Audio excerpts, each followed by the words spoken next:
Good evening, model railroaders, and welcome back to the Second Section podcast, where it's just regular folks talking about model railroading. I'm your host, Andy Dorsch, and joining me this evening is my co-host, Mike Ostertag. Mike, how are you doing? I hate technology. Dude, that's why we're here. I know, but this stinks. What did you do? I didn't do anything. My stupid phone's not linking to my computer, and I've got all these awesome pictures from Colorado and all this stuff, and now I'm going to have to do this all completely a different way.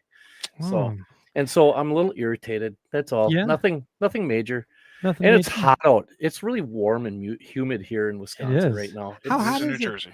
Yeah. Is it hot where you are too, Chris? Yeah, it is. It's warm. I think we broke a record today for this day in October. I had heard 84 degrees or 85. Nope. We were closer to 90 down by us. What about you, Chris? I would say probably about in the 80s, but it was freezing cold this morning. I'd say probably like in the 40s, and then it just got disgustingly warm by the afternoon. Yeah, it's gross. It's gross. So other than having sweaty undies and difficulties with technology, Mike, what else is in the news by you? Well, I got my fascia done. My valance is done. The backdrop is up. All right. The layout track is done. This is all for the HO stuff. Yeah. I've got a little issue with my lighting, but nothing that I don't think I'll overcome. I'm just having a little. I bought the extra lighting and then to finish off the lighting. Okay. And it came with none of the hardware to mount it. So I've been kind of back and forth with them, as well as a couple of connectors that were supposed to be in there, and it's just a pain in the rear end trying to deal with this company. But I mean, the lights are amazing, so I'm not really jumping off the cliff too much. I just want to get it done. You know what I mean? Yeah. So other than that, went to Colorado. Oh yeah, and we'll talk about that a little later. To the RPM out in Colorado, which was amazing. And other than that, not too much. Not too much. Well, that's I had to go back to work, which stinks. But I mean, other than that,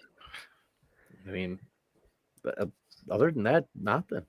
Got a couple deals at the show. I mean, it was. Yeah, I saw you came back with quite a haul. I mean, nothing I intended to, but how do you pass that up? Those shows though, they get you. I mean, especially this time of year, everyone's trying to offload their old inventory to make way for the new stuff coming out, right? Yeah. And there is a lot of new stuff coming out.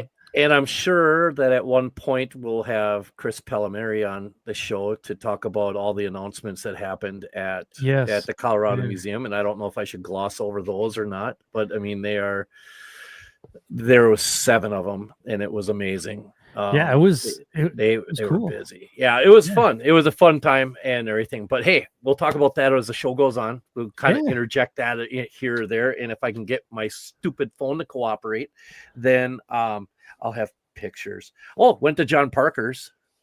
Oh, that's a nice layout. Yeah, I ran ran Luke Lemon's weed sprayer around it. Yeah. I just went to John Parker's BNSF Fall like River it's Division. Of fact. I just went to John Parker's. I just went to John Parker's. Yeah, I just went to John Parker's. Met a lot of people. So and I heard there was a lot of laughing and there was some tomfoolery. There was some tom. Yeah. There was much hijinks going on. There was a lot of laughing. Classic when adults that still act like children get together. That's his hobby. It's true. It's classic. It was classic. My God, I can't believe Ostertag is actually alone in a different city, unattended. Yeah, we didn't have adult supervision. Yeah, there was no adult supervision, so you get what you get. I mean, that's okay. But otherwise, it was an amazing weekend, and I'm going next year, no matter what. This one, I tell you, hey, Chris, I'm telling you right now, you weren't there, were you? No. I tell you something right now, you got to go next year. I'm telling keeping you in my books as an idea. Yeah, I have the dates and everything for next year already, that's even better.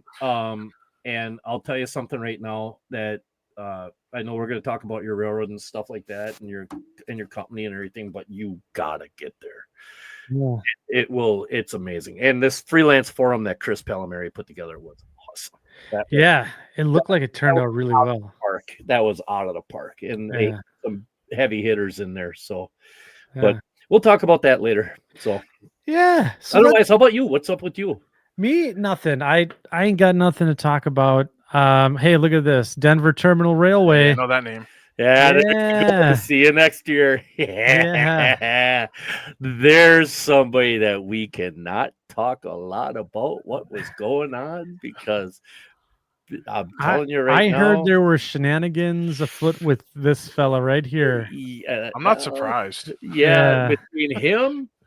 Let me tell you, Jimmy and Jeremy from Jeremy from Arvada Western. I'll tell you something right now. Those two, I don't think I laughed so much in my entire life. I started laughing at like 8 o'clock in the morning, and I didn't stop laughing until like I went to bed. It was just that much fun around those guys. They made the show really fun to be at, and I can't wait to get back there and stuff. So it's awesome. And that's the thing about those RPMs though, right? So you go to these things, and you know, we've all been to one, and you go to the RPMs, and it's all about the camaraderie and everything. And I know the NMRA does preach that a lot, the camaraderie and the connections you make and all this stuff.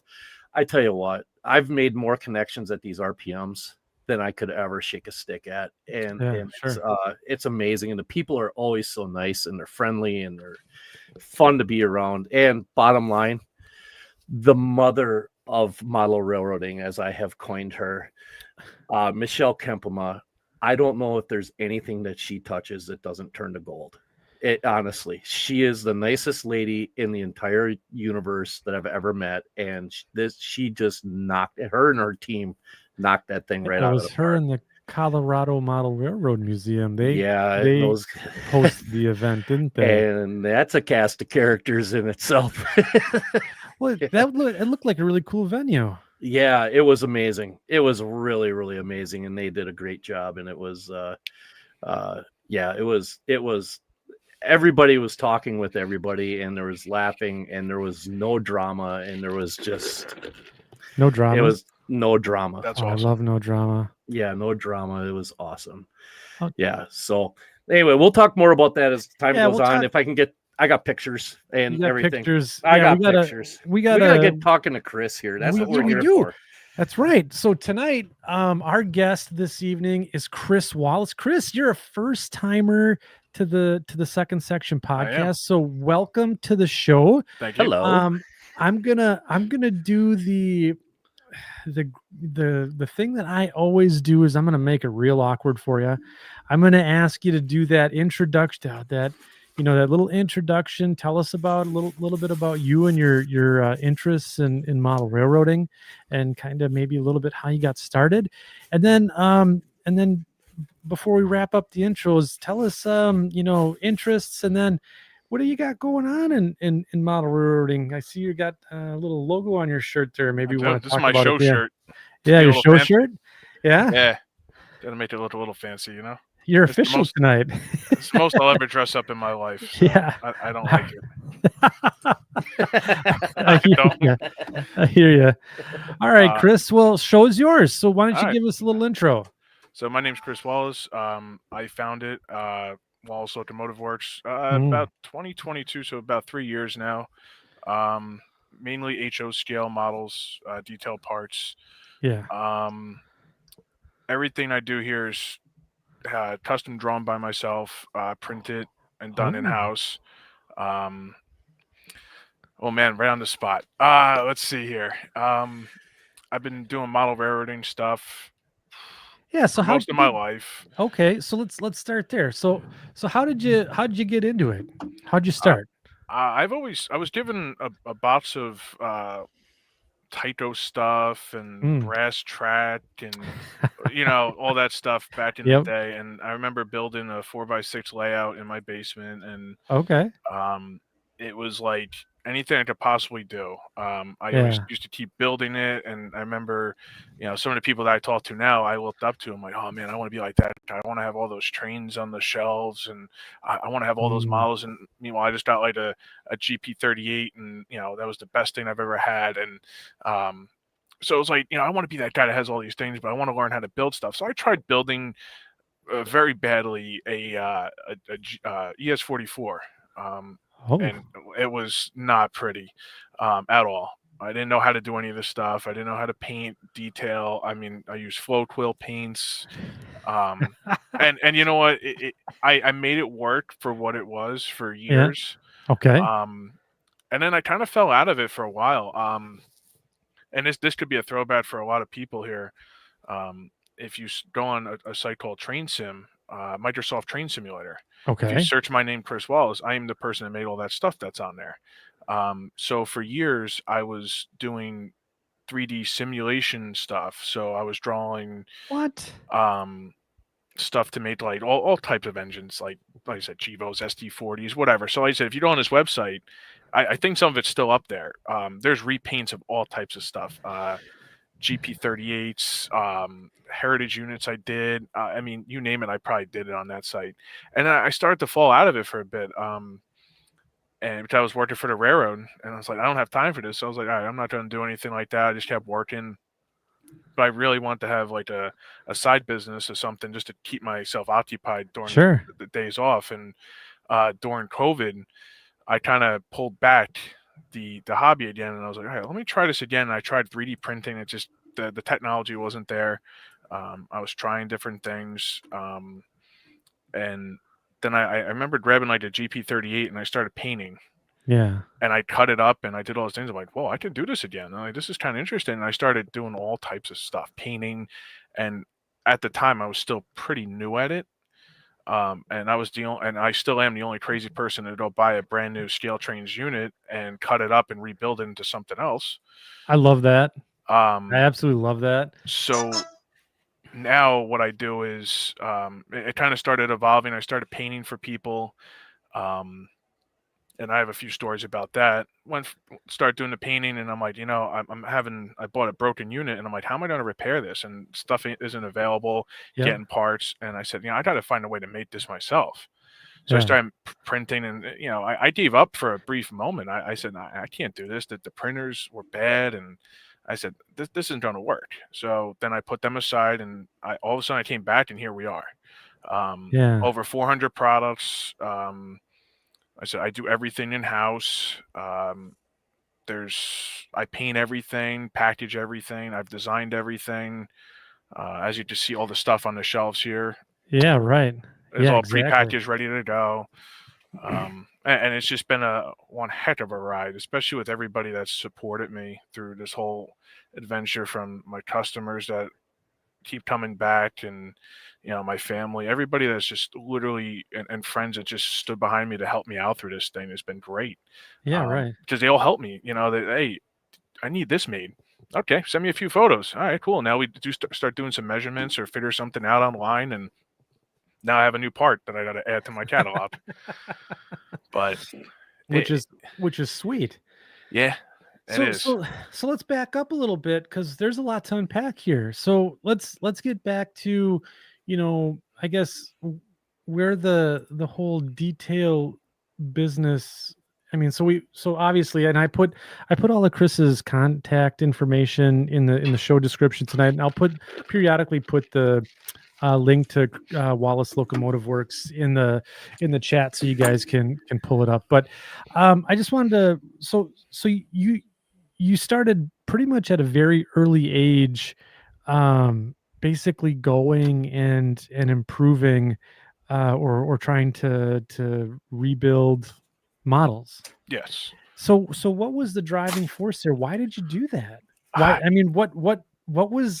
I mean, something wasn't good enough, right? Yeah, like I think, like I said, I remember the one engine I bought, and this kind of drive that whole thing home, that to like rebuild something. Like, I'll go on eBay, and I just literally just got a box in the mail today of a bunch of wrecked units, and I'll be posting them probably on my Facebook page. And I want to buy stuff that's broken, either it's completely weathered and dirty, whatever it may be, broken, hit the ground, and I'll rebuild it from the ground up. Yeah. I strip it down, I check all the gears, rebuild it, paint the frame and whatnot. Okay. Excuse me. And one engine I bought, it was a Genesis ST70 ECU, and it somehow went viral. Everybody was talking about it because the guy wanted like $400 for it, and the whole back was destroyed. Like there was What? nothing left of it, and people were harassing the guy. And I literally wanted this engine so badly, and I said, dude, this, I got him as low as I could possibly get it, and I purchased it. And they're like, wait, you bought that? I'm like, yeah. And I went back, and this is before I could do what I could do now. Rebuilt the whole back. Yeah. Fixed the frame a little bit. I did the whole anti-climber, repainted. People like, whoa, you did that? I'm like, yeah, because Atherton told me you can't repair it. It's not repairable. They didn't have parts for it. So I said, oh, now I got to show you. Yeah, accepted. So that's what I do now. It's like, all right, it's not repairable. To you, it might not be, but I could probably do it, and I haven't like met my match yet. I have the one on my table is pretty close. Yeah. But I think it'll work out. It's sitting in rubbing alcohol right now. It's taking a bath, huh? Yeah. Yeah. So do you have any pictures that we could take a look at some of your yeah, there's one on Facebook. Okay. There's an album on there. All right. I may have it. I don't know. Yeah, we can do a little screen share if you want. If you want to keep looking, and I'll keep bothering you with questions while you find it, and then we can do a screen share in a minute here. But while we're looking for that stuff, so I guess to get to it, like, how many locomotive projects over the course of the years would you say you've done? Too many. Really? Way too many. I've done so much stuff, and I still have stuff sitting on my table that needs to get done. But like it literally comes down to, and this is kind of like what people might not know about like my business is a lot of the stuff in this shop here is for a project I probably did. So like, do I need, like, for example, I'm sitting next to a bunch of stuff here, do I need walkway AC units? No, I probably don't. But this engine I want it does, so naturally I have them. Southern if you're gonna print 2, you might as well print 200. I draw this all myself. This is all my stuff. You know what I mean? Like I sit here and draw every single thing myself. So if I'm going to spend the time drawing it, I might as well offer it to somebody may not have that. And it's like, even for example, like MU holders for UP. These little things. I needed them for like 2 or 3 engines I did. I mean, is this the Conrail unit, Chris? Yes. Okay, I found it. So that's another one. That's actually that. You know what? That is the first one. That's the first. Do you mind if we share it? Sure, go ahead. Awesome. So let's take a look at what we have going on here. This thing, I think I see it from where it was, but yeah, I'll bring it up here. Yeah, I mean, it doesn't really matter, but I can explain it. Yeah, you can do some narration as we go through. Yeah. To me, it's some of the things that you have that I'm sitting here going, really, Chris? This is what you took the time to measure? Yeah. And I'm like sitting, like, that's what it looks like. Like now. Bottled water cases.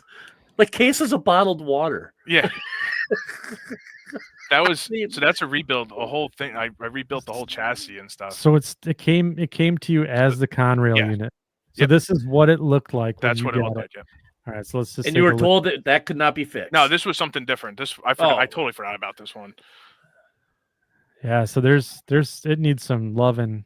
Oh, it gets different. So it looks like a typical Conrail unit. Yeah. It needed a lot of work. Yeah. And it seemed every time I did something more with that, I found more and more issues with it. Oh man! As the time went down. Wow. Oh, no. Ooh, ye gads. That's yeah. Oh. Hey, look at that. That's sexy right there. That is sexy. It gets funnier because like this is where it gets crazy. Look at this one truck when it comes up. Oh my God! Is that cat hair? Oh yeah, I've seemed to find the cat hair central units. So that was what was holding the motor in place. Was like an I-beam, like evergreen. But when I don't understand that extension. Wait a minute. Is this did they like cut an extension in half and then put it like connect it with heat shrink tubing to keep it That's what it connected? looked like. When this thing was soaking in alcohol, I did a little bit more, and I just happened to look at the trucks because I never did it at that time. You should see when you keep going. Yeah, we'll keep going You'll here. see what I found by accident. Like the anthill, your typical frayed Oh, wires. Oh, I can't wait till you see this one. There it is. Wow. No. What? No way. That's solder. No, that's not even. That's not even wire. That's No, that's- solder. That is definitely solder. Yes. Yeah, that I found that. Oh. I was not on a chat, and then now I checked Who everything. Who put this engine together? Red Green? I mean, I'm good for like Jerry rigging some stuff up, but I can't. Holy This is cow. so That's now we're rebuild coming back lines. to we're the rebuilds happen now. Oh, and so this is before and after. How long did it take you to strip that all down and get that? Surprisingly, not long. What did you use? What did you 91% use? alcohol. 91? 91. Yep. It didn't make the plastic brittle. It didn't make it anything like that. See, that's I've got 99% that I use for mine. Yeah? So I mean, it does an awesome job on this Look stuff. at that. Look at the comparison here. I know. Isn't that amazing? And now Night this and is day. before. Now, see, if you look at those ditch lights, it's funny because this is way before this business started, and I had to cut, make all those angle pieces. If I only had this business now, I mean, I literally have them made now. So I'm a little Here, late. let me show you. Let me get you on full screen, Chris. Sorry. Yeah, no, you're good. Good. Here, yeah, pull it up. So like that's the same angled ones, but in my form. So like if I had that back in the day, it would have been a lot easier than building it the way I did with styrene and. Holy cow! I mean, look. I mean, they're super thin. Okay. They're super thin, like right.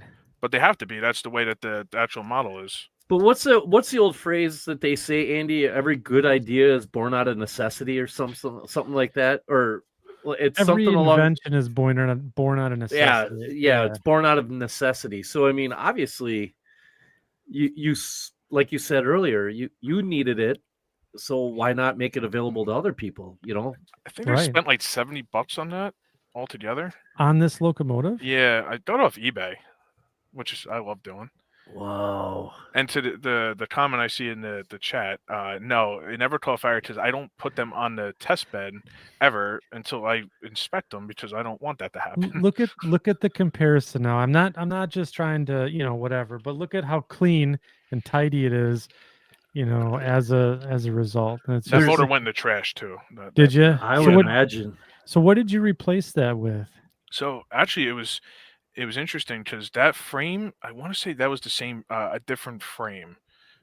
Just because that evergreen piece that was in there was it was so hard to get out. Yeah. And I remember not too long after I did this and I got it, I was like, all right, what am I going to do? And I found at my local shop that I go to, they actually had an SD70 that was sitting there. It was like parts. I said, I'm going to pick that up. And I just transplanted everything over to that so that it was, it stayed on that one. Wow. Yeah. It was a new motor, so I wasn't too concerned about it. Yeah. But look at this. So I'm gonna see that's your air. Is that your air conditioner? No, this is all before all my products. So I just reused some of the stuff that was on the actual engine. Nice. I just reused most of it. But there it is. And that turned out pretty nice. It turned out I chose that number for a reason too. So that was. So I in my whole life of watching trains, going trackside, never seen an IC Death Star SD70 ever. Never for some reason could ever get one. And one day at work, there was an ethanol train that came in, and it was a CN SD75i, and that one behind it, 1018. And that was like my goal. It's like, okay, can I run that train? Can I move that train? I want to get on that thing. I want to just look at it. I want to see what it was like, all the different amenities that CN puts in this stuff. Right. And we ended up moving that train, and I was like, oh, this is great. So a lot of my engines in my shop or stuff that I've made over the years is either engines I've run, engines I've been on, or have a special meaning to me. So that one specifically, the 1018, had to be done.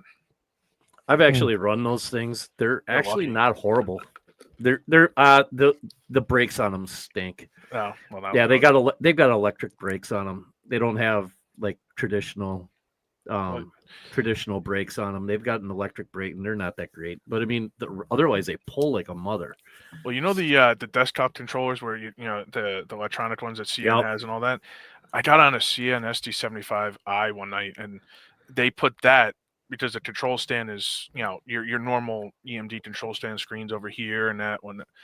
They actually put that on the side, so like you had to like go like this, like you're like a throttle almost for like a plane. I'm like, I'm not using that. There's just no way that's gonna make my arm. It's gonna go numb after the first 2 or 3 times. But I don't know if I have the other. The other one here. Yeah. Let's take a look. Let's take a look here. We'll go back in there. I wonder where I put that.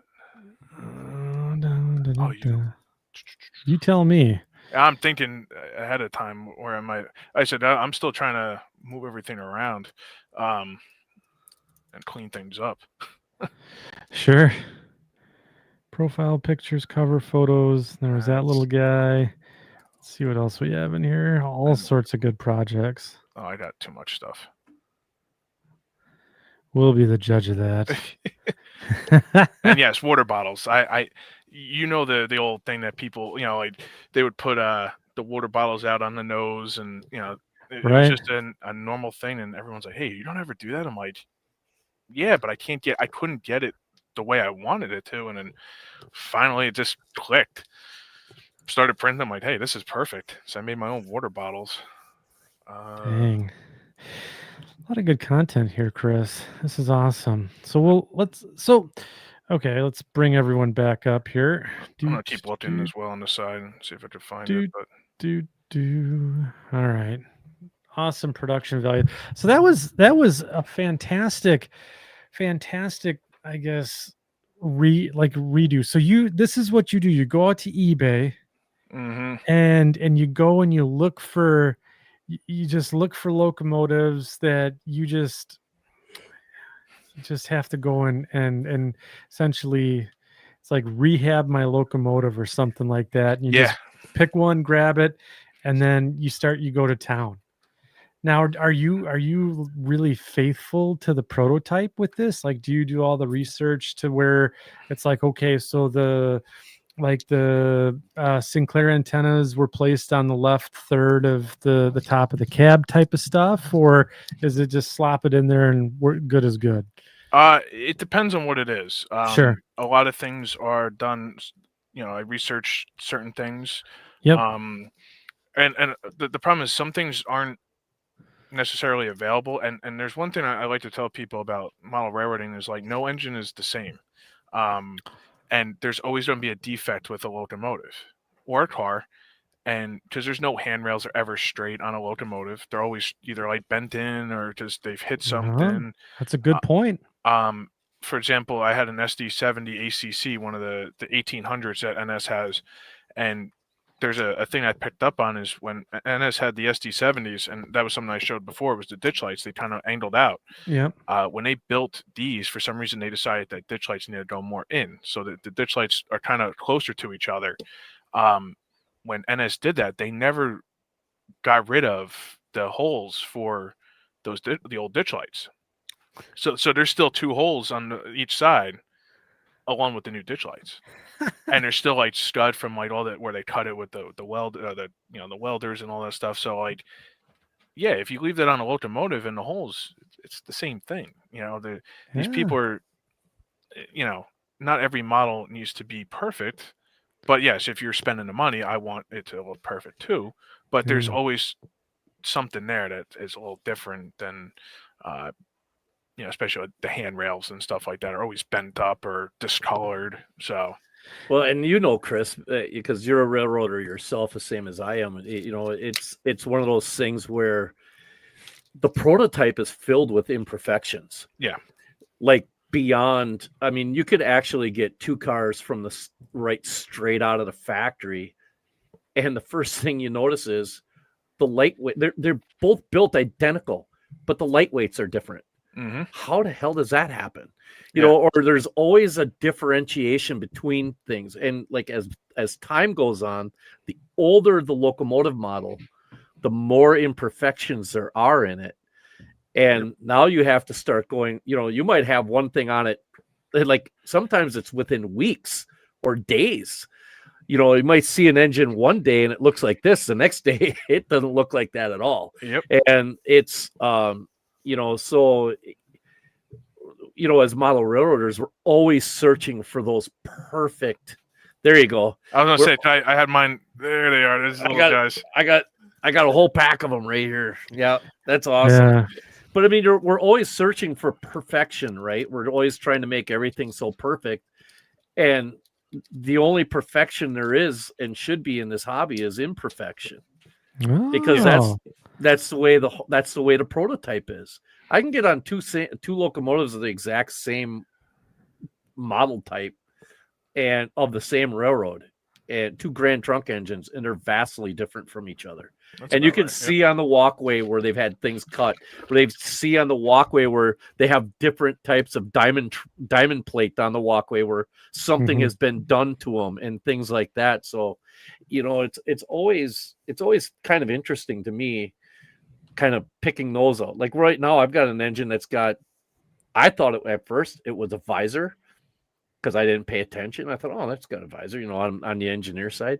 And I got in it and I'm like, I go to pull it in and I'm like looking at it, I'm like, oh, hey, wait a minute. This is a broken off all-weather window. I'm not going to move this.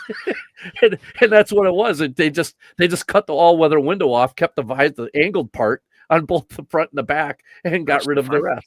Yeah. So it's like, holy cow. So, and they didn't cut clean.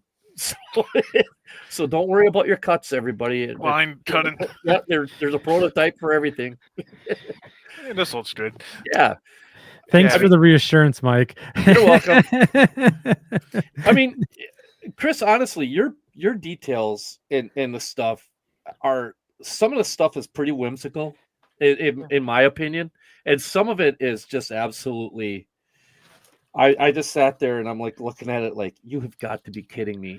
So I'm very picky. Okay, I can tell. My process with making stuff, and this is something I do all the time, and some people know it.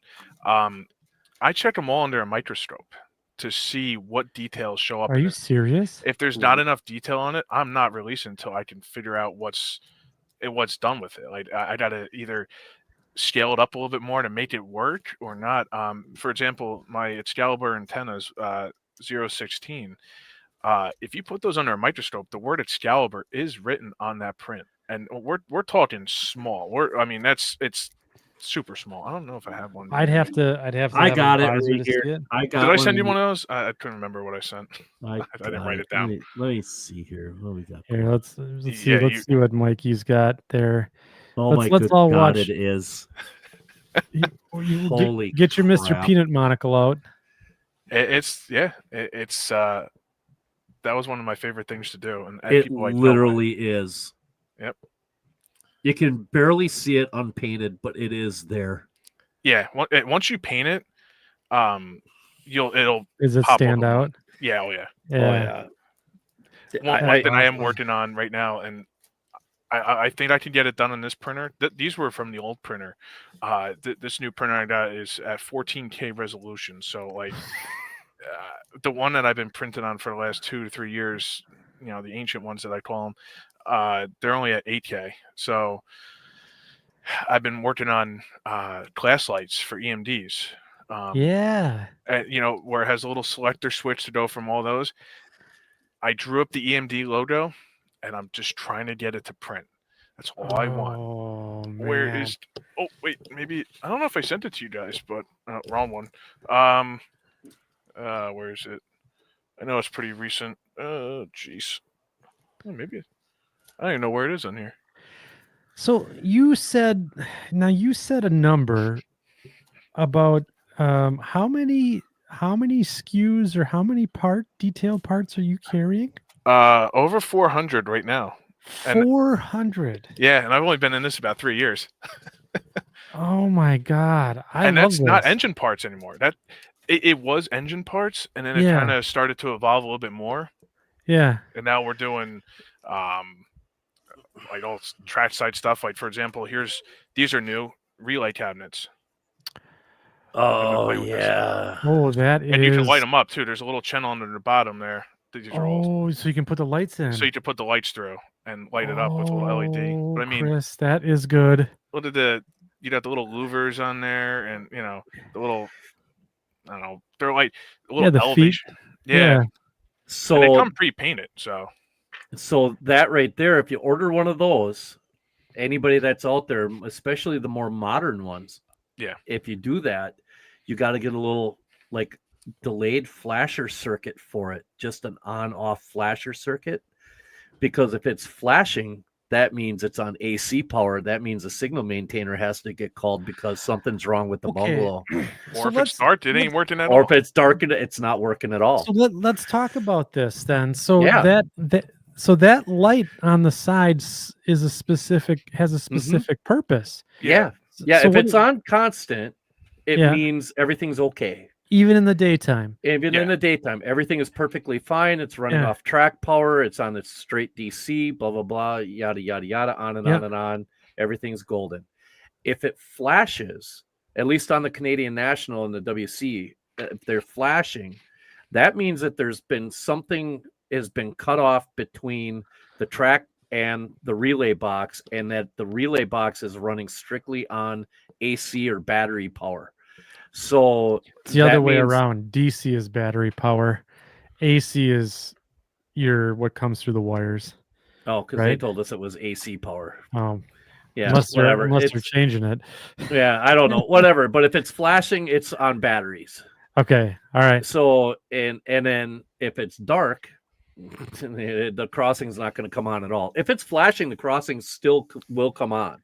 That is generally cool. And it's usually in line with the track, so the engineer sees it coming up. So it's never angled, So as a detail, you could actually randomize that, or use an Arduino to randomize that coming on, that light flashing on and off.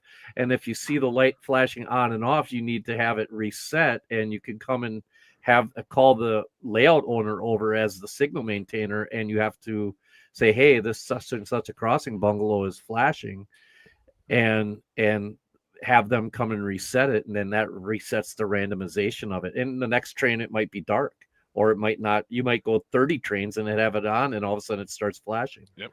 That is a really cool detail. Little automation. A little automation. Play. Yeah, a little bit. Yeah. As soon as you sell that, Chris, I that's the first thing that because I just had to deal with that at work. So it's we have them. I see them all the time. I said I need these because as my layout's finally getting started at some point here, I wanted these, and we all use the same single ones from Atlas for years, and I'm like, there needs to be something a little bit more different. I mean, I love the Atlas ones, but it's like trying to find them is kind of difficult, and if you find them, you're probably paying a good penny for them. Right.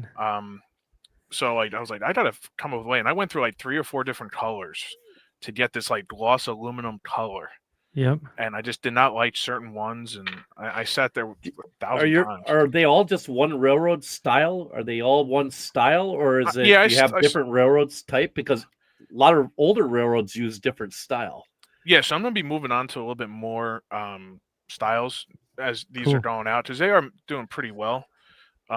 So I'm definitely going to start doing different ones. I have a lot of room for them, so I could probably fit another 15, 20, like 20 more items there. So I'm willing to take on some more. Like the Conrail ones, the old control point ones, the brown ones. So I'm going to be doing those soon. A lot of Conrail guys have come up to me looking for them. So I've done a Green Bed Western one already. That's actually based off the one that's right down my road. So you could, you pre-paint these things? Yes. Yeah. So minor prep work needed, some sanding may be required on the bottoms, but other than that, for $9, I can just take this out of the package, put it on my layout, and done. Yep. Yeah, I said you might need to do like a little bit of sanding. Like I said, I try and get as much. Nothing comes on the sprue. So like this is like a print here. nothing comes with all this. You don't have to touch any of this stuff. Yeah, I do it right. myself. So Yeah. because I found over the years of before my business and whatnot came around, I'd buy stuff and you'd have to break them off there and you just go like this and you move and you're Yeah. breaking your product and you already spent $8 on it. Now it's in the trash. Like you're not Yep. gonna be able to do anything with this. So now what I do is I'm like, all right, well, let me do it myself ahead of time and I break them down and I'll find some crappy ones. Just sometimes the prints just don't. I was just reading a comment. Yeah. From Paul. Yeah. Oh, not only that, but from Rob. Yeah. Oh, from I saw the one from Rob. He knows. Yeah. I know who that is. Okay. That's all he had to say. No, but it's just crazy some of the stuff that you can do. And like I said, now I break everything down, and it's so in case there's a fail print or whatever, like a hole in it, I throw it to the side, or I might just use it because I don't really care what it looks like. There's probably like 15 of these sitting on my desk that are broken with something. I'm like, I'm going to use them anyways, so I'm not going to throw them away. What is your percentage of success to fail? I mean, after this many years of doing this, have you got it pretty much narrowed down to where you're having more successes than failures? The technology's getting better. Those who know me, I always joked about it because the printers I was using, they're M3 premiums. Bought them in March of 22. Or 23, I think. Just as I bought the first one, I was like, man, this thing is going good. This is great. And I go to buy a second one, discontinued. And I'm like, well, if this thing goes down, how am I supposed to work this? So, my father and I were trying to find them for a while, and he found them on eBay, 3 pre-owned ones that came from China. And we're just like, let's hope something we could get like something working. And they somehow been working this long, and now I've bought other ones because now it's almost impossible to get parts for this stuff. So I bought an M5 that did not go well. The technology was just crap. It's self-leveled, but when it's self-leveled, it failed 90% of the time. And I broke like 2 build plates, and I said, no, not for me. So I bought a Saturn, I think it was, and that one could not home itself the right way. So that kind of has been sitting there, and then I just been like, I guess I'm gonna use these M3s until they can't go any longer. And then this M7 came out. I said, let me see what happens with this. And so far, it's been that I have 2 running, and they've been doing well. And the M3s are still sitting there doing my clear prints and my off brand, like my off stuff that's not my test stuff, if you will, so to speak. Yeah. So, but it's fun. So you have your website. You're obviously, able to, anyone can pick up your products there, right? Yeah. But you have a dealer network too, don't you? Yeah, it's growing. Yeah. I want to say it's 5. I think it's 7 places I'm in throughout the country. Okay. One's offhand, Midwest. Was it Independence, Missouri? They came to me, what was that, at the Springfield show, and we talked for a while, and great people over there. I love dealing with them. Trying to think who else I got in my Rocky Mountain, the one out in Colorado. Yep. They're great people. I'm trying to remember off the top of my head where I'm at. I think there was like, I don't know. I looked like I saw White Rose Hobby. Oh, White Rose. I shouldn't mention my friends over there. Yeah. They're gonna kill me for that one. Yeah. They're great people. We talk a lot. They're pretty local to me. They're only about like 3 hours. So whenever I tell them like, hey, if you guys need something, I plan a trip out there, drive 3 hours, I'll deliver it to them. No big deal. Sure. I'm trying to expand. There's a lot of dealers that are looking for stuff, and I'm always open. I have a really nice pricing thing for it. So if anybody's looking, Well, I just might have to take some of these products up to Engine House up in Green Bay, if you don't mind. Hey, do whatever you want with them. Yeah, these are top drawer. I mean, I was like the one, like I looked them all over, and the details on the engine, the locomotive parts was really incredible. But just the details on the, like, just the other random stuff that you just see laying trackside, like the toilet. there was a little handle on the toilet, Yeah. that a lot of times that part of the print doesn't come in. There Yeah. they are. Yeah. Let me get the porcelain throne up there for you guys. I had to see. come with a name for it. I'm No, like, that that's was the original. Yeah, that was good. And then I like how you have the lid down and the lid open. Yeah, you just don't know. Yeah, what there's two of each in a pack. Yeah, and then Danny Welch, yes. Welch,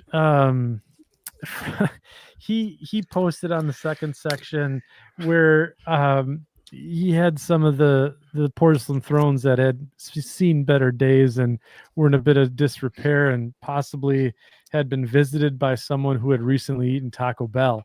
And then I made a comment to that effect on the post. And then lo and behold, he shows me on his layout, he's got a model of a Taco Bell there. And he says, coincidence? I think not. So, but it was quite cute, but and then the propane tanks, those 15 garbage cans and the Yeah, garbage garbage cans. Yeah, and the coolers. Mike, I totally thought about this after I sent you all that stuff, and I said, crap, I know what I should have sent. So you do the railroad stuff, so you should know this. Sidewall heaters with a can of food on it. Yeah. I said, well, that's an Easter egg somebody's got to do. So how are you going to see that though? You'd have to look. That would be so hard to see on the inside of the. But it's there. That's it's there. That's a great detail. So does that go on the inside of the cab? Yeah, on the side wall of the engine. So and the seat mount is right over the top of that and underneath it. So the seat forms on the top. It has two arms on the top and then a bar that goes down underneath, and then the one that goes down underneath typically is in a peg, so you have to lift the seat up, and then now the CN's got it where they got a handle and it just does the whole thing for you. But a lot of the older engines, you'd have to lift the seat up on one side and then push that down and get it into the peg that you wanted, and then you had to, and the whole time you're straddling this sidewall heater. That's 1,000 degrees. You could put your gloves on it, and in 4 minutes, they're either on fire or completely dry. I'm not lying, am I, Chris? I'm just reading the comments. The Dinty Moore, yes, that stuff is classic. Dinty Moore stew. Don't forget to vent it. You gotta pop a can. Yeah, I learned that on the Green Bay and Western. I put a can of beef stew on the engine block, and I didn't put a hole in the top. Rookie mistake.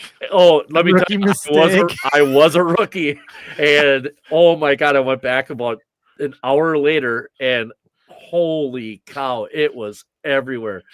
And I'm like, well, looks like I'm not eating until I get to Black River Falls. Oh my gosh! The best meals were cooked on the water tank and the sidewalls. I tell you what, you could bring raw hamburger. Andy, this is no lie. Raw hamburger in a piece of tinfoil. Put it on that sidewall heater. Yep. 2 hours later, you've got yourself a cooked piece of meat. I've seen guys do steak. I've seen guys do pork chops. I've never seen it. I've hot dogs, brats. I mean, any kind of pre-cooked sausage is going to go in there. I have never seen anybody be ballsy enough to try doing chicken. That's one thing I haven't seen. Ooh, I've seen pork chops. I have seen pork chops and I've seen steak. But chicken, you don't want your buddy Sal showing up while you're at the hotel. That's Mr. the problem. Manila? Mr. Manila. Yeah, you don't want him showing up because you're going to be having a bad time on the trip home. Yeah, but second unit for you, buddy. Yeah, right.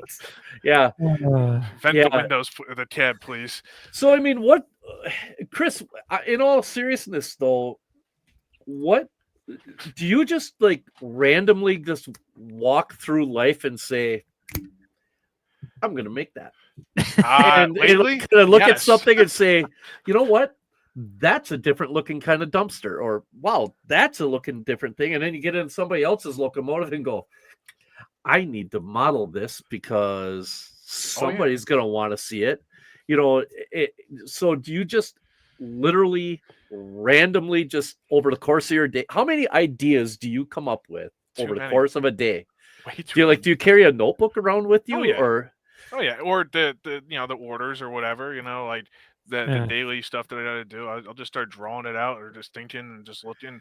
I'm always people are like, what are you doing?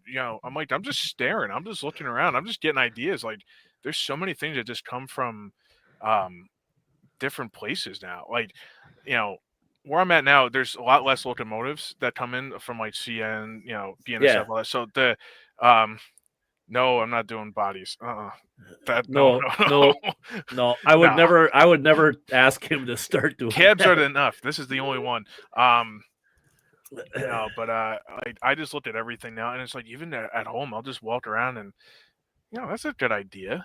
Maybe I could try that. And like even if I don't even do it, like actually this is kind of funny. Is I don't know why I decided that this is a good idea, but sinks and this is a new product. Vanities, like that's a great interior detail. I don't know if you could see it, but the what do you call it? The faucet's on there. Yeah. So like, it's good for like you could use it on a business car. Nobody's done anything with business cars that like like the interiors. Like everyone does like a few seats or stuff like that, but like you can use the toilet. You can use these vanities. I have TVs. You could use TVs and stuff like mount them up on the wall. I mean, there's so many different things you can do. Well, shopping carts, yeah. How about the PTC screens? I have those too. Yep. 05, I think it is, but those were generic. I didn't light those up because they were so small. I figured that they wouldn't be lightable, but now I realize I might have been able to. But it's one of those things that you can, even if you drill a hole, it kind of shows, that type of detail. And it was I was just thinking about like all the shop stuff that you have too, like the toolboxes, and like I'm thinking to myself, oh my god, I'm gonna have to start putting in orders here now. I mean, Palomiri's gonna get mad because I'm not gonna be spending any money with him. I'm gonna have to start coming over to Chris's Wallace Locomotive Works. Here's the best part is like, so I have a lot of stuff pre-planned already. Like a lot of my stuff is pre-planned, so I already have it set up to go weeks in advance to release. So I don't have to sit there and do it. I could just let it go. So I don't know.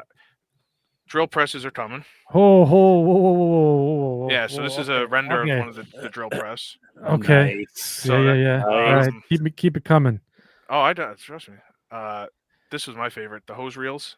Oh, I like that. I like that.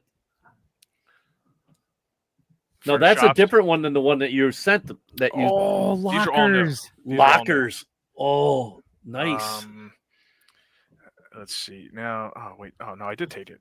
This is because an actual bigger toolbox, because with the actual tabletop on it too. So the chest. Yeah. Now I did photos with that of all the stuff, like people, scaling it up just to make sure it fits. I know it's very crude, but I don't know if I like that. Everything's in white because it's just easier for me to prime it, but it's all there. This might be better. Nope. White background. Yeah, no. That's tough. There it is. There it is. There we go. You got the drill press on top of the workbench. Yeah. I absolutely love that. It's something different, and that's what I want to do. I want to be different. I don't want to do the same stuff all the time, and I absolutely love that. I'm porta potties. Yeah. Every layout needs one. Every layout needs one of those.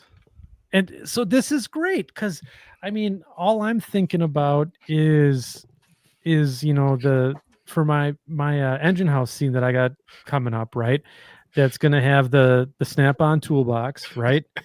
and then I'm gonna need the drill press and all that good stuff. Then Chris is gonna add the snap-on logo. Right, we're triple the price. We're triple the price of those suckers. I was, when I was designing stuff, I'm like, I want to do like the word "snap off" as a joke, but I feel like if it got in the wrong hands, I could get sued for that. So I'm like, yeah, nah, I don't want to take that risk. I was really thinking about it. I was sitting there just looking at this. I'm like, oh, I got to do something with this. But yeah, I like the Easter eggs. I like adding all the details I possibly can. That's so let's unpack. let's unpack that a little bit. So, because that's kind of a neat little thing that a lot of modelers like to do, Easter eggs, right? Mm-hmm. So let's just talk about a few of the layouts that you can remember seeing some really cool Easter eggs on. Like, what one stands out in your mind, Chris?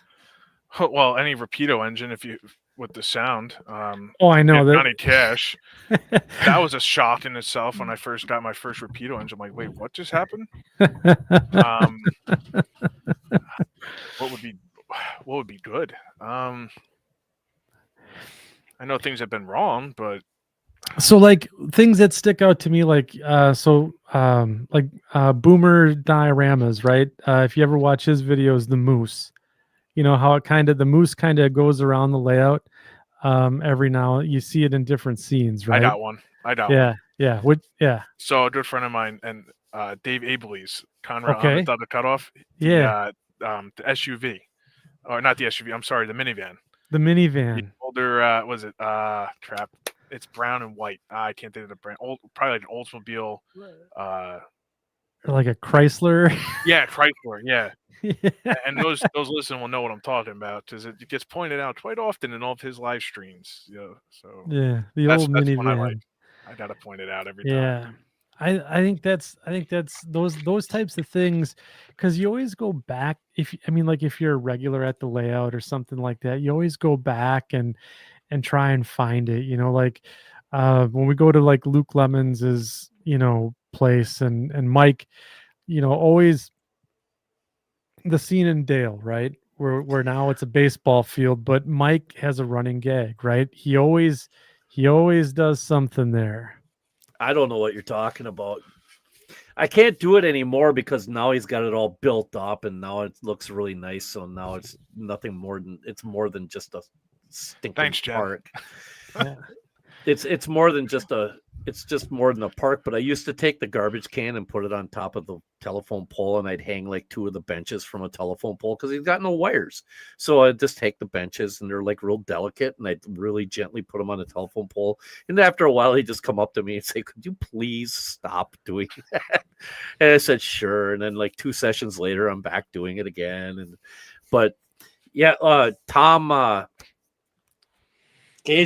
Thomas Gazer has yes. Sasquatch on his layout. And if you see Sasquatch, his deal is if you see Sasquatch, you get to place him. Oh, that's really smart. So, yeah, if you find Sasquatch, you get to put him someplace on the layout next.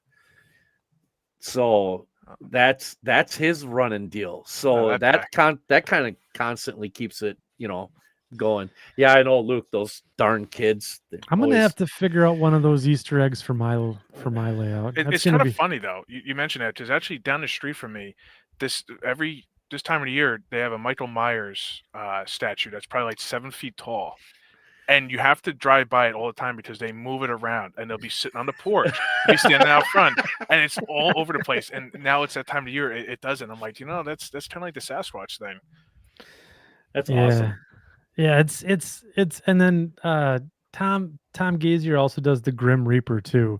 So he's got that one out there as well, and then I think he's got like an old Sherman tank going down the middle of his street or something like that in one of his scenes. So here's one. Tim Garland has the Bigfoot on the Seaboard Central.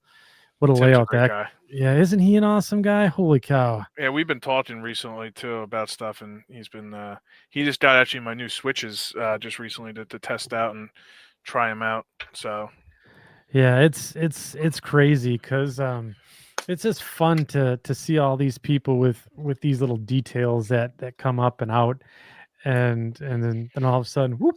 Or like what's the one traveling layout that I love that's around here? It's a Wisconsin and Upper Michigan club layout, and it's a grizzly bear attacking a guy in a porta potty or in an outhouse. It's the classic scene, right? But I find it every time, and yeah, it's fun. That's really cool. Oh yeah, there's some things I'm thinking about for when I start up mine and whatnot. And now that I got all the cork in the other day, and now it's time to start. Yeah. figuring out what to do. I So- don't have a track plan, so No, not yet. Do you have an bef- idea what you want to do? Yeah, it's all. I'm going whatever I feel like. So So before we get to that, I did want to ask you. So we're gonna kind of do this one in two parts tonight. So we're obviously talking about Wallace Locomotive Works, and all that good stuff. And then we're also gonna dive into the Chris the modeler, and talk about his model railroad as well. But before we do that, we're gonna hit you on the show schedule here. Okay. So we've been talking for a little bit here. We talked about all the goodies you got, and the why and the how, and everything that you're doing. Are you going to be out and about in doing the show circuit here during Model Railroad season? So the next show I have is the Springfield show in Massachusetts next Okay. year at the end of January. I literally, that's been since it ended in January, I have been prepping just about all the time for it. Yeah. I already updated where I have 3 tables now. Last year I had 2. Well, this Oh year my I had 2. gosh. I destroyed all my displays, so whoever's seen it the last few years, they're not going to be there anymore. I didn't have room. I had no room for any of my stuff. I only had to pick certain things, and that's not fair to everybody that's going there because I want to have everything, and everything's growing right now, so I needed to make room. So I have quite the display going. It's Amazing. huge. So how far away from home is that for you? Is About that 5 hours. It's a 5. Oh, Now, that's do you not drive bad. it, or do Yeah, you? we drive it. So Okay. the way we tend to do it is we go usually the day before, because when I first did it, I got a late invite, so I kind of rushed everything around and tried to get through there and whatnot. So Yeah. I was not prepared, and that Friday I got in at noon, and I was still putting labels on bags till 6 o'clock, and then I was still doing it Saturday morning before there, so I didn't get a chance to walk around, see people that much, and get the deals and stuff. And I'm like, I can't let this happen again. I mean, I literally just grabbed anything that was on the shelf and threw it in a box and said, I hope that this sells. So now I moved to this. This will be my 3rd year. So this year was a little bit more relaxed, where I showed up the day before Yeah. and had a little extra time, and it was still this. So now I know what I have. I'm bringing only a certain amount of stuff. Some stuff may be a little more, a little less of certain things. Yep. Because not everything sells as much as it should in certain cases, and some stuff blows me away. That goes, wait, really? That's the hot seller this week. Yep. And it's amazing because between shows, not this year, last year, I did Timonium, Springfield, and I did a local show near me, and the differences in the items were impressive. Like Springfield barely sold any of my ditchlight jigs. Yeah. At Timonium, I sold out. I'm like, so we're going between 2 different things here. So then I bring more for Springfield, thinking, all right, it's hot for these things, and I don't sell any, or 1 or 2. I'm like, it doesn't make any sense. You're not the first person that I've heard this from about how Timonium and Springfield are just 2 different Yeah, groups of modelers. great shows, both of them. Yeah. Fantastic shows. They put together a great show every year. It's just I couldn't get to it this year. I had other things going on the weekend. Sure. So my main focus now is just to get Springfield and to Sean. As far as I know, we're still in the Better Living Center. Okay. I believe if it stays true to the last 2 years, it'd be section 57. So it's not far from when you first enter. The last 2 years we've been next to Lombard Hobbies. So if you're close to that, yeah, You're so buying a new Athearn Genesis for a steal, and I then did. come get your detail parts for it right yeah. next door. Oh, what a deal. What a deal. It was great. It was so much fun, hanging out with them next door, and we would joke around all the time. And Yeah. I'm like, They're what do you fun guys. Oh, great people. Yeah. So we've been in talks with stuff and whatnot, and I'm sure we'll be next to each other again this year. And it was funny because the first year that they showed up, they actually had I think some modelers will know, Josh Clark, the Norfolk Southern layout. NS24 modeler. Yep. Yeah. So I grew up watching him for years. Great guy. You grew up watching it? Oh yeah. Yeah. And we're almost the same age too. But like I remember sitting there watching his videos of his layout, and like I got to build that. Like when he first started building stuff. Yeah. I mean it's crazy. You're still a kid. I know. I'm 30. Wow. Yep. He's doing all this at 30. Yep. I've wasted my life. Right? You and me both. Oh no. Yeah. So Amazing. I grew up watching him, and like I said, it was like, oh man, Josh, watching these videos, and it's like, then he's at the Lombard, hosted him for the weekend and whatnot, and me and Josh are talking about things, and we were chatting, every so often we'll talk here and there on the phone and whatnot, and he does a video of the recap of the show, and he's shouting out my stuff. I'm like, okay, when I was like a 10-year-old, 12-year-old kid, I would be like, there's no way that'll ever happen. And here we are 15 years later. This guy I'm watching on YouTube is talking about my stuff. It's like, okay, that's different. Not what I expected, but Yeah. I love it. It's that show is fantastic. I'm excited. I can't wait. It's what, 4 months away? It's coming. Yeah. January's it's in January, isn't it? Yeah. It's I'm around ready. the corner. It's around the corner. I just keep adding new stuff though. That's the problem. So like just looking at your inventory, or just how many SKUs you have, and then having to take all that inventory, that just sounds it seems like a really big project to undertake, just to get all that up there, get it set up, and then let her rip. So I said I have all the boxes set up. Everything's pre-labeled, and price marked. It's got the SKU on the back for me to scan it for sales. It's all ready to go. I already have it inventoried in the computer, so I know how much of each thing is ready to go. So all I gotta do is just really, like, if it was tomorrow, I'd be ready to go. That's outstanding. But I'm still adding stuff, so that's why like people ask me, "Hey, do you have a catalog?" Not yet, because it goes out of date almost immediately once the newest thing comes out, and I can't keep up to date with it. So, I think, yeah, you need some employees or AI workers or something. No. You need something. Man, you're gonna burn out. Nah, I enjoy it. Like this is so entertaining. Like I said, I'm very picky. This is my baby. This is what I create. Right. This is what I deal with, and I'm very picky about what happens with it. Like I can't let certain people, if you look at my page, like I keep it very locked down. I don't want anything out there. I stick to this. I don't get controversial. None of that stuff. I'm very locked down with it. So it's. Well, the quality of the products themselves shows that dedication to your craft. Yeah. Like that, like when I'm like, okay, 3D print, we're gonna have lines and stuff everywhere, and then I get it, and I'm like, oh, what do you got there? Is that the air? The hose reel? Yes, for the runaround. And I'm like looking at this. Okay, so when I first got this, I'm like looking at it. I'm like, great. He's selling a chunk of string, because I'm sitting here going, I had my thumb right like this on you're missing over the reel. So I'm like, oh, wait a minute, what's this? And I turn around, I'm like, it says hose reel. I'm like, so I'm flipping underneath here trying to find, and I'm like, look at it, I'm like, you have got to be shitting me. And I'm like, this is beyond awesome. It's different. It's different. I'm like, this is different. This is phenomenal. This is one of those things where you don't think about, it's a basic detail that so many industries have on the side of their buildings.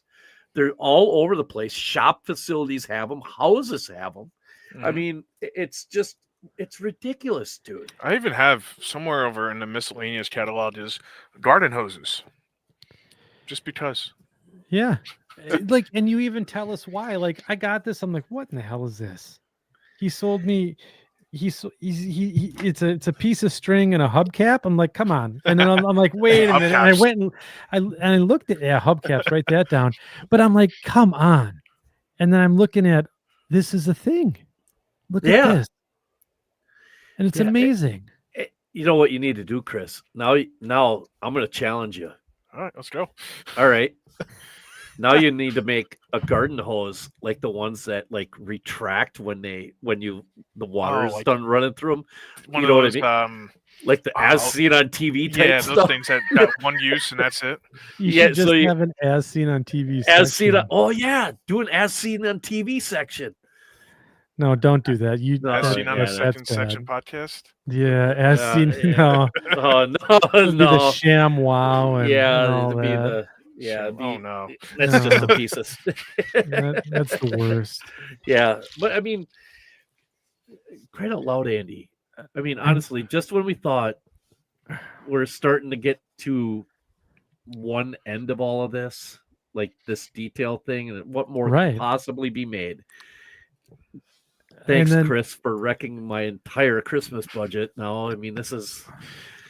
But I keep it generally, and I've been, a few people have asked me about this. Is like, how do you get your pricing? I try and keep it as cheap as possible, Yeah. without obviously giving it away. But right. I like, because at the end of the day, you're not just buying a set of ditch lights. You're gonna buy MU cables and this and that and this and that, and it adds up after a while. And if I'm trying to detail an engine, you're already spending like what an average Blue Box engine now on the market is like $100, a little bit more than that. Right. You're already spending that money. So like, do you want to keep buying more and more and more, and spend another $100 on the parts, and you can just go buy a steel trains unit, so to speak? So I'd rather you spend less on this stuff. So, like with your ditch light stuff, how workable are those Fully, for installing LEDs and stuff like that? Are they pretty simple to deal with? Because I mean, and like I seen your headlight cast, I was trying to find it. Oh, the headlight castings here, the twin seal beam, headlight casting. These things are ridiculous. Don't tell me they say EMD on the inside of these things. I can't remember. Did I put that on there? Hold on. Let's take a look at Mike and the Monocle. That could be a band name. That would be it. What? I might have to update these now. Mike and the Monocle. That'd be funny. It's a polka band. I don't think they're on there. I don't remember drawing them up with that. No, but you have the they've got the shield on them. Oh yes. Okay, so you're talking about those, the new ones. Yeah, Yeah, I mean those look beautiful. they're so. So John 2618 here. You go for one item and then you check out with 25 plus. Ask me how I know. Well, that's my thing though. Like, at the end of the day, you're not just coming for one thing. I need this, I need that. Oh, I have an engine that needs this, and it's like, why spend $8 for a set of ditch lights when you do half that?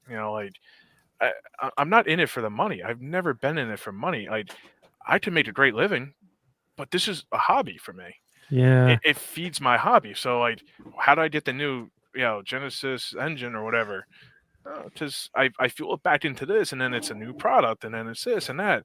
It's never been about the money. I've always been in it for the modeler, because not certain places don't listen to what people want, and that's not a hit at every manufacturer. I'm just saying, like, sometimes the items that people want are not always offered. And Yeah. I like to go for that thing. Like, there's certain items I have in this shop that I could tell you barely sell. But why do I have them? Because there might be that one person that wants it. I just keep a lower stock of it. Like Southern Railroad speakers, the SW1500s, MP15s had a little speaker on the long hood. And it was maybe 5-6 engines had it. Yep. But very little modelers are going to do that unless you're a Southern modeler, or maybe a few NS modelers who might still have that engine in that era, around 2015, 16. But nobody offers that. Now here I am. I said I might sell 1 or 2 a year, but I keep a low stock, and if I need more, I print them. But it's the same thing. If you need it, it's always going to be available. I don't retire much if I don't have to, unless they just absolutely suck. Well, that's the one beautiful thing about doing this via 3D printing, is the fact that the files don't take up a lot of space. Right. And you're not so, taking up inventory shelf space. Yeah, there's virtually no overhead, except, well, I mean, I hate to say it, we're looking at overhead. But there's virtually none, because if you run out of something, you can just not print it until somebody starts ordering it again. Yeah, I mean, everything here is ready to go. So if you say you order right now, well, obviously not on the weekends. I don't do much on the weekends, but say on a Monday you order something, be like, hey, I need the new NS strobe mount kit. Oh, here you go. It's already to go. I'll just put it in a package and sell it and go. So it's out within a day. It all depends on my schedule. If something's working, I might get out a little later. I can't set it up, but usually it's within a day or two. And if it's longer than I usually email like, hey, just give me a day or two, But I don't print anything on demand. It's already prepackaged. Yeah. Unless I just sell out so quickly and I'm trying to keep up with it. But that's crazy. This is, I mean, I can't. First of all, 30. I can't believe that. First of all, congratulations. Thank you. I made it. Yeah, I mean, this is hurdles. incredible. This is really incredible. That you're able to. I mean, I remember when I was 30. Well, barely remember when I was 30. I was still coming off of college and not nearly as focused as this. And this is really cool. It's really cool to see, and the level of detail in these products is exceptional. I'm not just saying that. No, yeah. Just because you're here. Yeah, you're not sponsored. Yeah, I'm not getting any kickback from this at all. And look at switches. Did you have the new switch stands handy that you did? Yeah, here's the handle. Yes. And then now this is new coming up probably within the next few weeks is the Bethlehem style. So it's got the Oh, nice. one that'll kill your back. Those don't kill your back when they're lubed right. Well, that's the problem. They're fine. And there will be I did promise, I just haven't gone to it, but the new targets, there should be more coming and being made, but I just gotta make them. So there'll be different styles here. Probably You've even got the jeez, dude. I'm crazy. I know it. In the best way possible, though. That's what I love about this. I'm not blowing smoke at you. These are extremely high quality products, and you've had countless testimonials in the chat this evening. Also singing your praises. This is really good stuff. You've got the lube plug on this damn thing. Mike and the monocle back again, and the clasp and the foot clasp. Mike, I was going to add it too, but it might be on a future release. I was going to put some shims on there just because, but yeah, there's never any of those on any of them. Right, exactly. And these wheel stops too. These things are cool. These WALX branded wheel stops. Yeah. I had to put my name, because it depends on some of the things. Like I could get away with some things, but I was like, well, I got to put a logo or something on there, and I'm like, you know what? Let me put to keep it as generic as I can. But the one thing, it's under speedometers. Here's how crazy it'll get. I don't know if you have it on your side. Under my store, under speedometers. I don't know if I could get. Maybe I could get it. Yeah, let me see if I can bring it up. Well, here they are. Did you get it? Well, I have these, but I don't have the site up. So GE speedometers. Whoa. But the best part is the logo is printed on there. So if you're looking for detail, it won't show on this computer. I know that. You're crazy. Yeah, no. That's insane. Let me see. So if I go to speedometers here. Yeah, it's the second photo, I think. It's on there. It is on there. Yeah. And you need to seriously seek medical help. No, this is the perfect amount of crazy. This is exactly this is exactly what we want in our hobby. This is right there. Yeah. And if you scroll down, there's an actual photo of it with under the microscope. Yeah. Yeah, I'm sure I'll get in trouble for that one for using that logo, but no, it's fair use. Yeah. Whoops. I'll take what I can get at this point. Nah, we're all good here. We're all friends, right? No, this is fantastic, Chris. Unbelievable. So I'm gonna give you. So we're speaking of shows, right? We've talked about the shows. we do want to just take a small break here before we talk about your model railroad that we have. Mike, you have some news that you want to share with us. You were just out in Colorado last week. Got a lot of stuff to catch up on here in the old second section. We've been delinquent. Yeah, we have. But to be fair, and for everybody, to be fair, did you know that he's coming out with another series? No. It's called I Kill the Bear. Huh. Yeah, it's another series after whatever. He's Jared Kiso cannot be stopped when it comes to a 6-series sitcom like episode things. It's just amazing. But anyway, yeah, to be fair, this summer was a summer unlike any I'd experienced. I don't think there was a week where Andy and I were able to put 2 words together half the time, because either I was busy doing something or Andy was in the middle of doing something. This summer was just absolutely insane. So I'm kind of glad we're able to get kind of starting to settle down and get things squared away and getting back into it, because it's there is a lot to catch up on. But yeah, squirrely Dan. But anyway, Colorado, the Colorado RPM, my good Lord. What do I got to say about this? Show us some pictures, Mike. Please. I mean, right. like, so let's see if I can do this without. You peppered a bunch on the Facebook group, right? Yeah, I did. I did everything I could. Yeah, I did everything I possibly could to cover it as best as I could. I'm going to try to do this. Here's our high quality production value. I saw the Colorado Museum has like a low ram machine too. That's their track cleaning. I saw that in one of the photos. Yeah, really? That was insane. Yeah, they've got a Lorem track cleaning. That is thing. awesome. Yeah, it's pretty. I'm jealous of that. Let's see here. Share screen. Let's see here. Winder. This one. Winder. Okay. Yeah, Winder. All right. So we're gonna go here. So first and foremost, I want to say for those of you that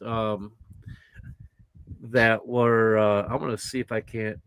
I don't know how this is going to work, to be honest with you, because this is the first time doing this. Oh, apparently I have to click in this. Oh, okay. Add one item. Apparently I have to add my items and then import my pictures. Oh, okay. This is going to be painful. Nope, not going to be painful. So what we're going to do is we're going to do this. I'm going to pick a handful and we're going to go through. This is going to be awesome.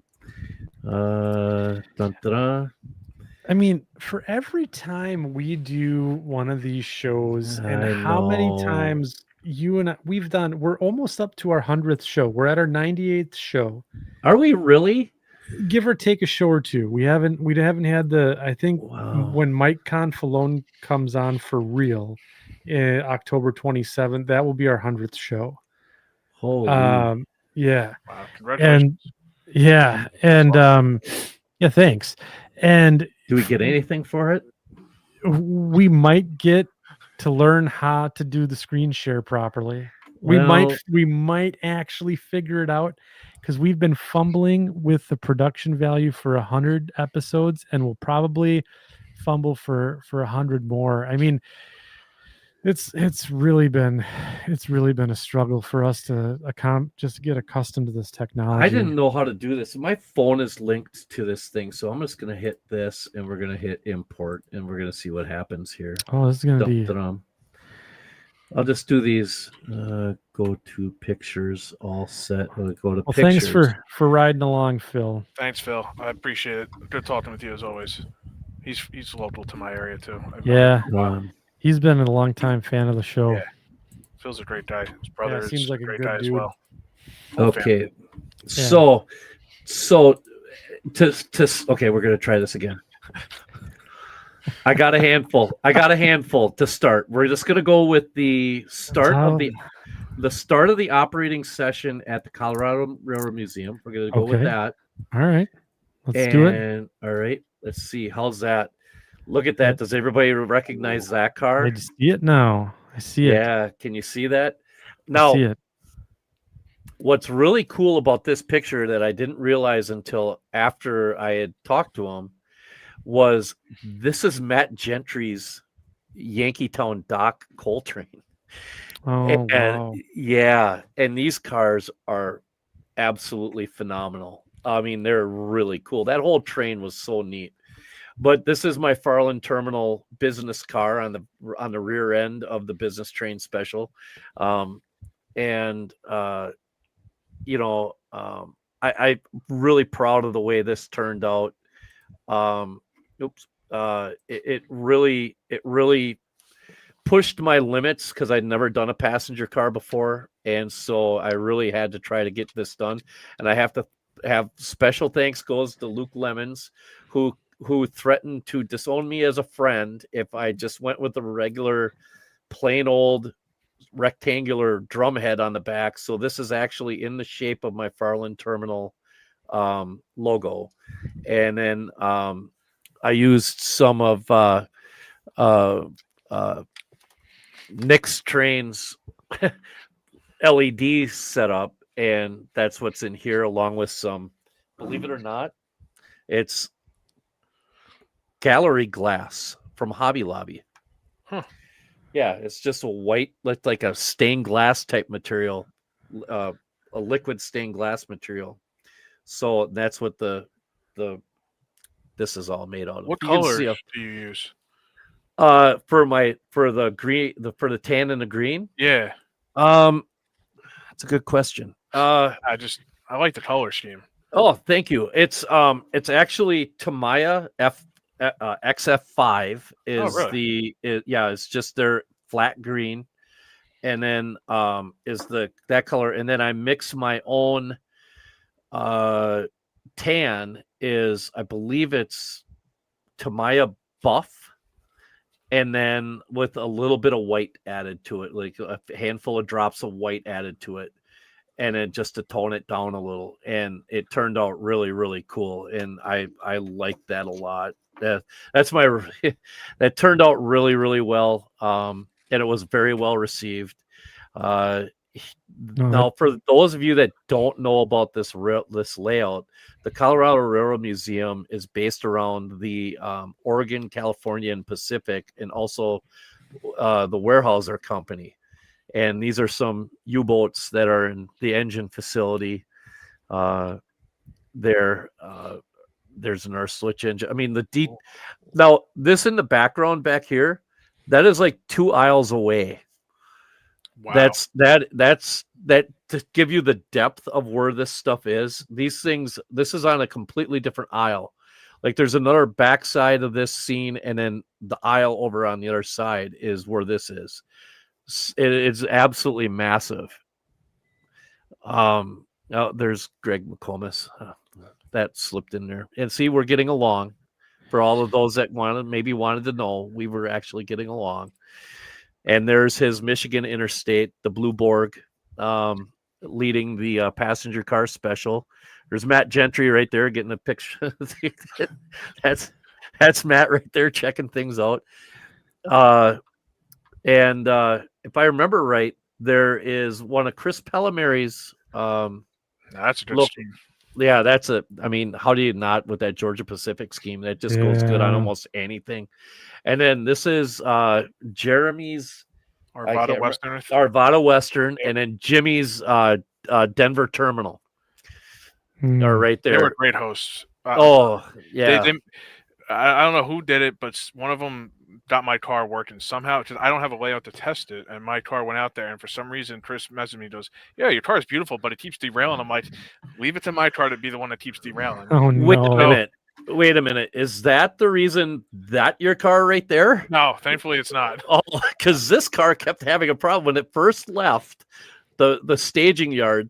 They had to put this one on the hind end, behind mine for a short bit because of the fact that it kept having a problem. Yeah, mine kept deciding to have its issues, and it was, as Chris said, it's about to be shopped, and my terrain is going to sit on the rip track now, and the reason I got this car going is not going to make it, and then all of a sudden, Jeremy, I think it was either Jeremy or Jimmy, they did something. Somebody did something, and I'm really grateful for they fixed something, and it made it through the day. I'm like, thank God it made it. I tell you what, sucked. those two are brilliant when it comes to Oh, getting stuff to work the way it's supposed to. There's nothing those guys can't.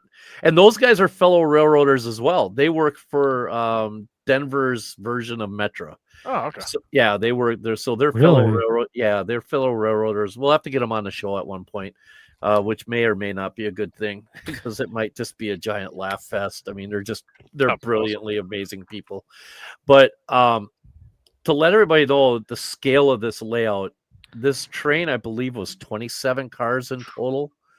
If I remember right, I might be a little, and it didn't even look like it was out of place. It didn't look big at all. This thing is absolutely massive. This is a freight train that I was running. This is one of the bridge scenes. They let you run a train, Mike? Yeah, can you That's believe it? awesome. No, that's great. I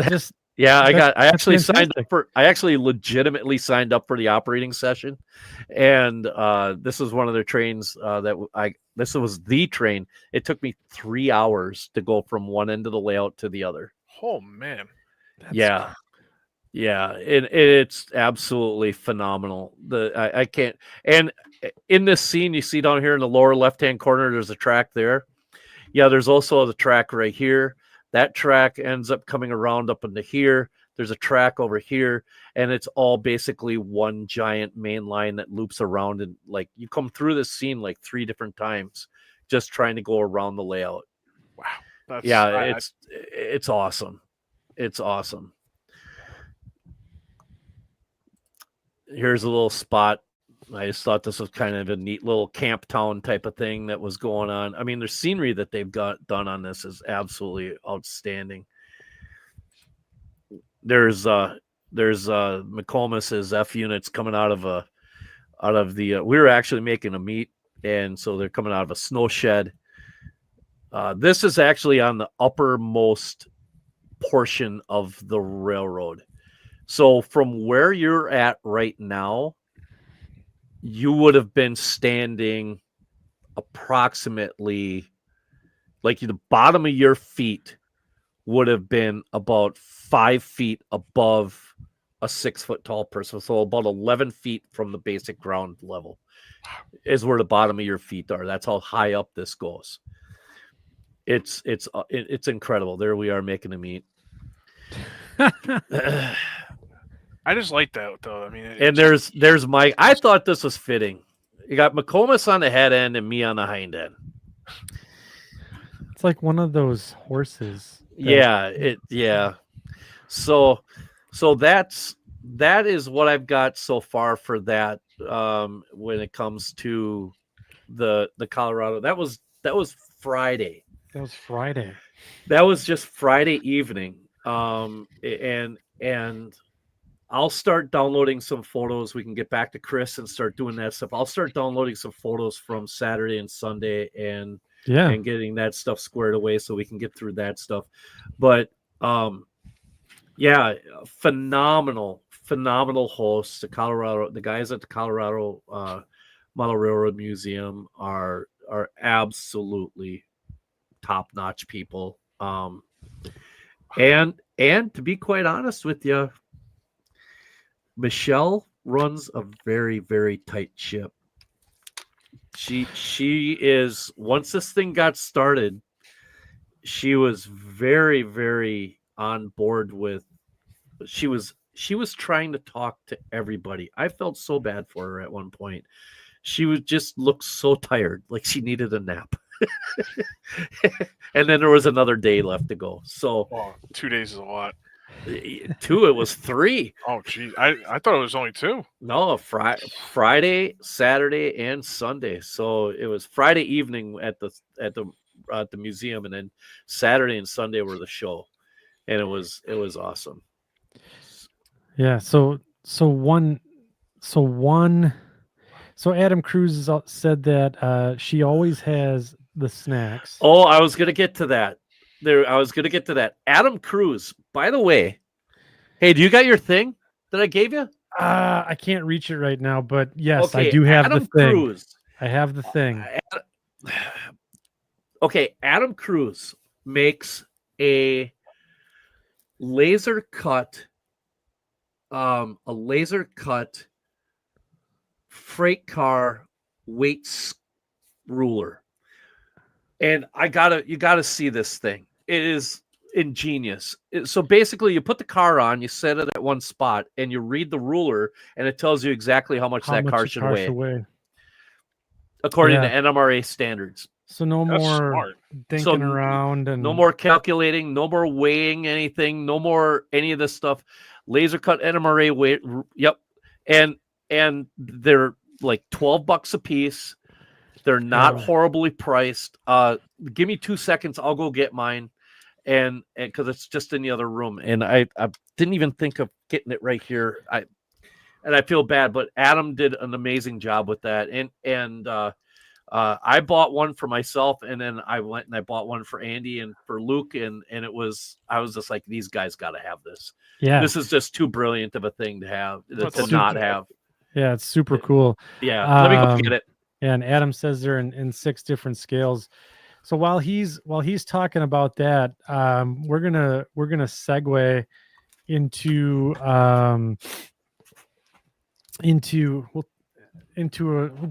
see a mic. Jeez, we'll get him off the screen there and just have you and me up there for a minute. So let's talk about all of this freelance hullabaloo. And you have a model railroad coming up. I am. I'm slowly building it up. It's taken a lot for me to actually decide on this. So that's kind of interesting to go about it. I'm still trying to think how to go about it. Okay. How I want to do things, how I want to run things. But it's called the Florida Seaboard Railroad. Okay. Because Florida East Coast was taken already, so I couldn't use that name. Yeah, right. But I've always been obviously I live in New Jersey, so I've been fascinated by the look of like a Florida scene. I just like the look of like a really bright gray ballast with palm trees in the background and that high sun. I don't know. There's just something about that look. It's just like, man, that is such a cool look to it. Yeah. So I'm like, how am I gonna like? So I've thought about New Jersey. I've thought about Pennsylvania. I've thought about different things, and so I said, all right, well, I got to come up with something. And all of a sudden, I'm like, Florida Seaboard. I'm like, Florida Seaboard. I'm like, all right, this could work out.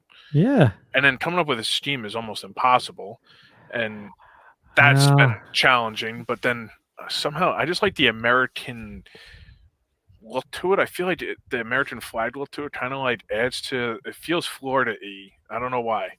Yeah.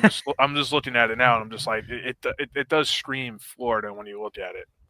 So, do you have one of your units handy? I have 2 of them. So okay. I have the one that was at the show. So you're doing so first of all, we should talk about this.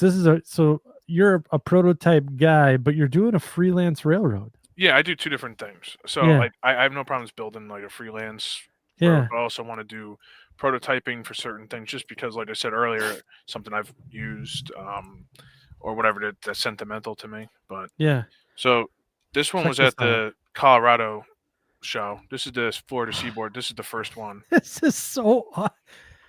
I took a picture of that one. Dude, that was sick. So like, honestly, that's awesome. I got a little lazy. I'm like, how am I going to number this thing? And this was a L&N. This is a Scale Trains L&N ST38-2. I'm like, I'm just going to reuse the same number scheme, so I don't have to do the number boards. So I just was able to put the number boards back in, and now I can go buy the other 4 or whatever it is. And I mean, same thing, all up on top, all my detail parts. These are my AC units. There's my strobe lights. The bicentennial scheme, I love it. And then, I absolutely love the red, cables. white, blue. Yeah. So this was a fun one. This is like the first unit to ever wear the scheme, and I'm happy with it. The only thing I don't like is where I put the logo right here. Yeah. So now, as I'm working on new engines, a lot of engines they don't fit on the nose. For some reason, that one did. So here's one that's hasn't been released yet, but I'm finishing up. Here's a SD40. Now I'm testing out the number boards. I don't know if I like the black or the white yet, so I'm trying to figure that out. Oh. But this is a former BN unit SD40. I love the stripes on the nose. Yeah, that's a new addition too. Yeah. But That now the logo's on is- the rear. I like that. Yeah, I so like it's not that. on the nose. I like Yeah. I like it on the rear. I like Yeah. that. Yeah. It's a little cleans up that nose, especially with the stripes. That if you put the Yeah. stripes on, it gets a little busy with that logo on there. Right. Yeah. Yeah. But I And absolutely And love my that vote's scheme. for the black. Yeah. Yeah. I don't know. Like, I mean, obviously this is clear, but I'm just testing it to see how it looks. But I like the I white. like the white face to it. up here. Yeah, I like the white number board. Yeah, it makes it pop a little bit. Oh, blue number boards. Mm. Oh. It's not a terrible idea. No, that's a It'd be fun to great. get though. I'll That's try a, 'em. that's a great idea, actually. But yeah, this was and then like my parts up on the top, and that's Yeah. the thing that I do about it all is like, okay, now I could get a little crazy. Like on the back, all my ditch lights. This was was supposed to be an NS unit, Yeah. but I'm like, I don't really want to do it. I don't know why, and so I was like, you know what? Maybe you can go to. Look at the back. Can you show us the back of the hood there with Yeah. the number across the back? That's a little bit big, but I was like, it's not terrible, but you're not. I Really gonna like see that. that. I like that. It's basic, I mean, for the Yeah. most part, Florida, and then I went with the little what do you call that? Cow catcher almost, the weed cutter. That's what. Oh, the weed weed cutter. cutter. Yeah. Because Yeah. in Florida, you don't really need a big plow, so Right. just what are you moving? Nothing. So Weeds. Right. yeah. So between the Alligators. two of them, these are the two that are here now. Boy, that And is then a hot I'm- paint So scheme. for anyone that wants to mate this, I don't care if I've been thinking about having the details made for other people to use it, and yes, that is a slip coating on the top. Nice. It's FEC Modern Red for the front, and it's Okay. C&J Blue Comet blue on the rear, and then just generic white, all true color paint. I have in the other room. Let's see. I have an SD40. I have two SD40s, I think. An SD60, and I'm working on the first NCAB switcher. So I'm excited for that. Oh. I think that'll look pretty nice in this scheme.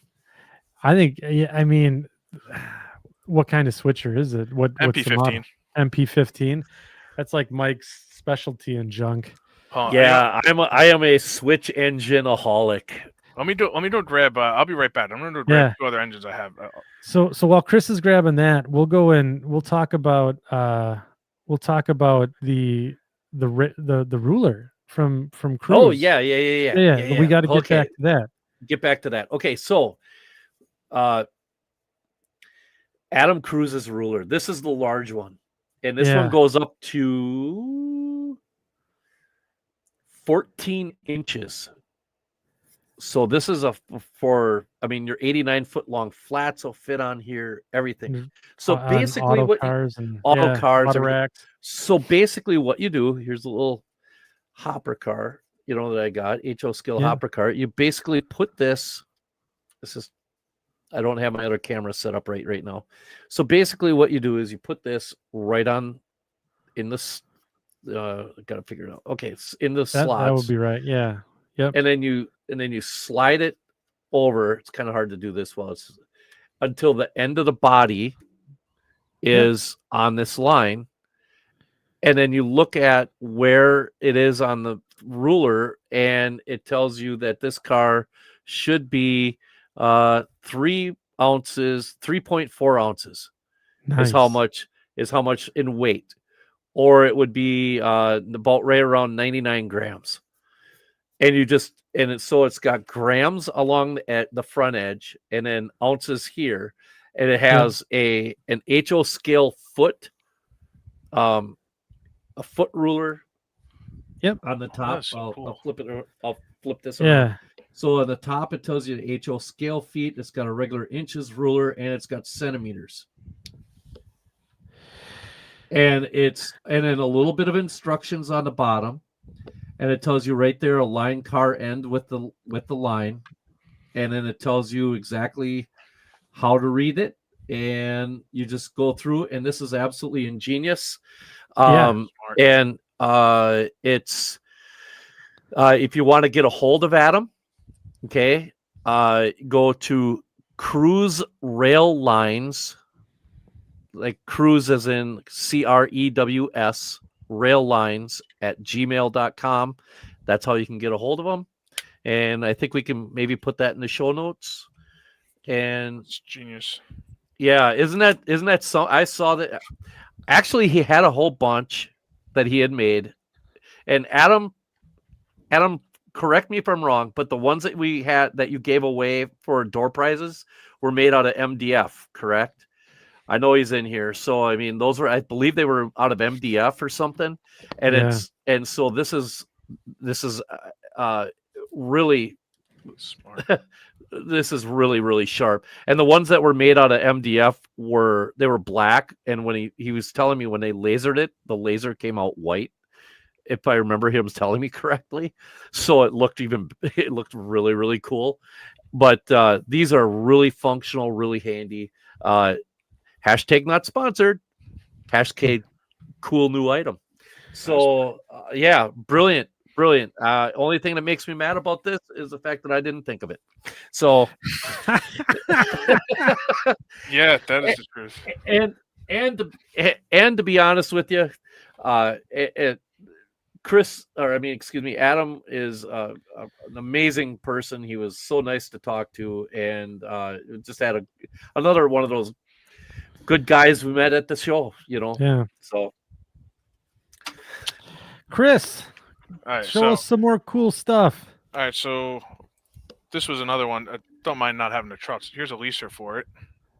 Oh. So it's an old...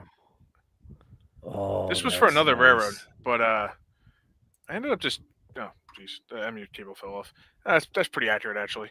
But yeah, no. I weathered this all up myself, painted it. It was just like a lease That's a or beaut. rent. That's a 45, right? Yeah, well, 40M-2, whatever you want to Yeah. go for. Okay. Whatever's in style these days, but yeah. So this was something I did. I like it just that. needs repairs. I like right that now. Baby blue color. Yeah, it was like the sun fade. Especially if it's for the Florida scene. It's been sitting in the sun, and that one's a Athern. Yeah, that's an Athern one. That came to me with all types of stuff, and I had to fix that up and whatnot. Looks amazing. So when it comes to freelance, I kind of come up with something different. I want a freelance railroad. Yeah. But I also want a freelance leasing company. So I was like, not everybody does that. So Locomotive Works, Wallace Locomotive. So here's the official scheme. So this is like a leaser unit for my business. Wait, wasn't something like that at the show? Yes, my business car. So I had a business car. Oh yeah, that's right. And I had two different things, so I covered both sides of things. So the business car is the same colors. It's just black and like a UP. I think it's UP gray. But so I put instead PTC equipped. I thought it was fun. Tiger stripes on the front, and I have to because I live near New York City, so I did the 9/11 tribute. So this is just like what the schemes will look like, and then I got creative, so I bought an engine off eBay. Good looking. And I think I might end up moving everything to the scheme going forward. So I bought an SD45. It was a Conrail base, and the hood doors were melted, so something happened to it. But I don't need any more SD45s in this car body with the EL tank. So it's been sitting on my table. I'm like, what am I going to do? I'm like, what would be kind of fun to make like a track inspection car out of an SD45. And I'm like, how weird can I get with this thing? So I cut the doors off. I replaced that, and I mixed it up with like a base of the NS one, and I found a few others. So this hasn't been seen yet. The pantograph is not on it yet, but here's a track inspection car. It's very very different. So it's got the pantograph will go here, little LED lights which I made, and these were you can light these up so it'll illuminate up on the wire in case you have to look at it. Like a HEP filter, Wi-Fi antennas, another antenna. I blacked out all the windows because again, you're not really going in there. MUT or HEP containers and stuff like that. And then in the I had like a staircase that I molded into this, and an RC can box or whatever. I just haven't done the trucks yet, but so it's something a little different. That's interesting. Clever. It's different. But I like the scheme like this better than the lightning scheme. Yeah, I like this better. I don't know why. So like now I'm like looking at some of the stuff I've painted. I'm like, should I just do everything in that yellow like with the black nose? But then it looks kind of weird. But yeah, well, something. I mean, maybe you have a couple different eras, right? Like what comes to mind is like New York Central, right? They had some similar schemes, and then they went to the lightning or the lightning scheme, or what was it? What was the leasing company, Mike, that did a similar thing? Was it PNC? That did something similar to what? Where they changed their scheme. And it was, I thought it was PNC where they PLM. They maybe had like white brow and blue. Precision National went from the green with the yellow to like a solid green, and then then they had nothing for a while. Like they just had like the southern units that they had at the Milwaukee Road just had the logo on the side, which actually were kind of sharp looking. But I think a lot of you're right. Yep, they just had like the two tones and then the solid green dips. And then the solid green, but like Larry's Truck Electric, they've got like 40 different paint schemes. The newest one, I like that scheme with the gray and the red and the white. I don't know. It looks kind of different. I mean, I've NRE was really, they're the ones that had the ghost. If you guys ever remember that, which was like, did you ever see? Okay, so they had a locomotive, and I don't know exactly what it was, but it was like I have a picture of it someplace in my files from my travels all over the country, because I did actually see it in person, and it was like an SD45-2 with a GP40 body on it. It had a porch that you could have played an NFL football game on the back. Yes, that's the what is that? It's like it's the most god awful thing you'd ever want to see. So it was a SD45T that I guess something happened to the hood, and they replaced it with an SD40-2 hood. I believe it was NREX 9403. Yeah, it was painted. I don't know where it went. It was all gray with silver or like white. It was at Sylvie's, wasn't it? Was it when we went there? It was. I know. Are you looking at it? It probably could have been. I can't remember everything. I can't remember. Who am I now? When allegedly it was at Sylvie's when we were allegedly there or not there. And the porch was may or may not have been at. We were perfectly legal where we were. This one, yes. Which one? That one. Yeah, and there's that long hood. It's like ridiculously. Oh long. yeah, it's like ridiculously long. Yeah, it's incredibly. Well, you took pictures in Silvis too. I don't know what you're talking about. Hey, I'm guilty too. So statute of limitations expired. So let me. Okay, now. Yeah, right. There you go. Right. So let me ask you this, Chris. So, like, let's say a fellow like me, I'm a freelance guy, right? I got the Mascoutin Valley here, and we're all excited about that. But I'm running short on power, and I wanted to get a couple of WLAX leasers going on my layout. How could I do that? So I got to work on that. Like I wanted to see how things would play out with that, like, because I don't want to Okay. go crazy, but if there's a lot of interest, I'm willing to talk to a few people to get details made. I mean, I draw all this stuff myself, and then I Okay. have Yeah. a good friend Matt Welke at Circus Circus City. City. He does a Yeah. lot of my Circus printing. So, City. Yep. I've So- spent money there. Oh, yeah. Yeah.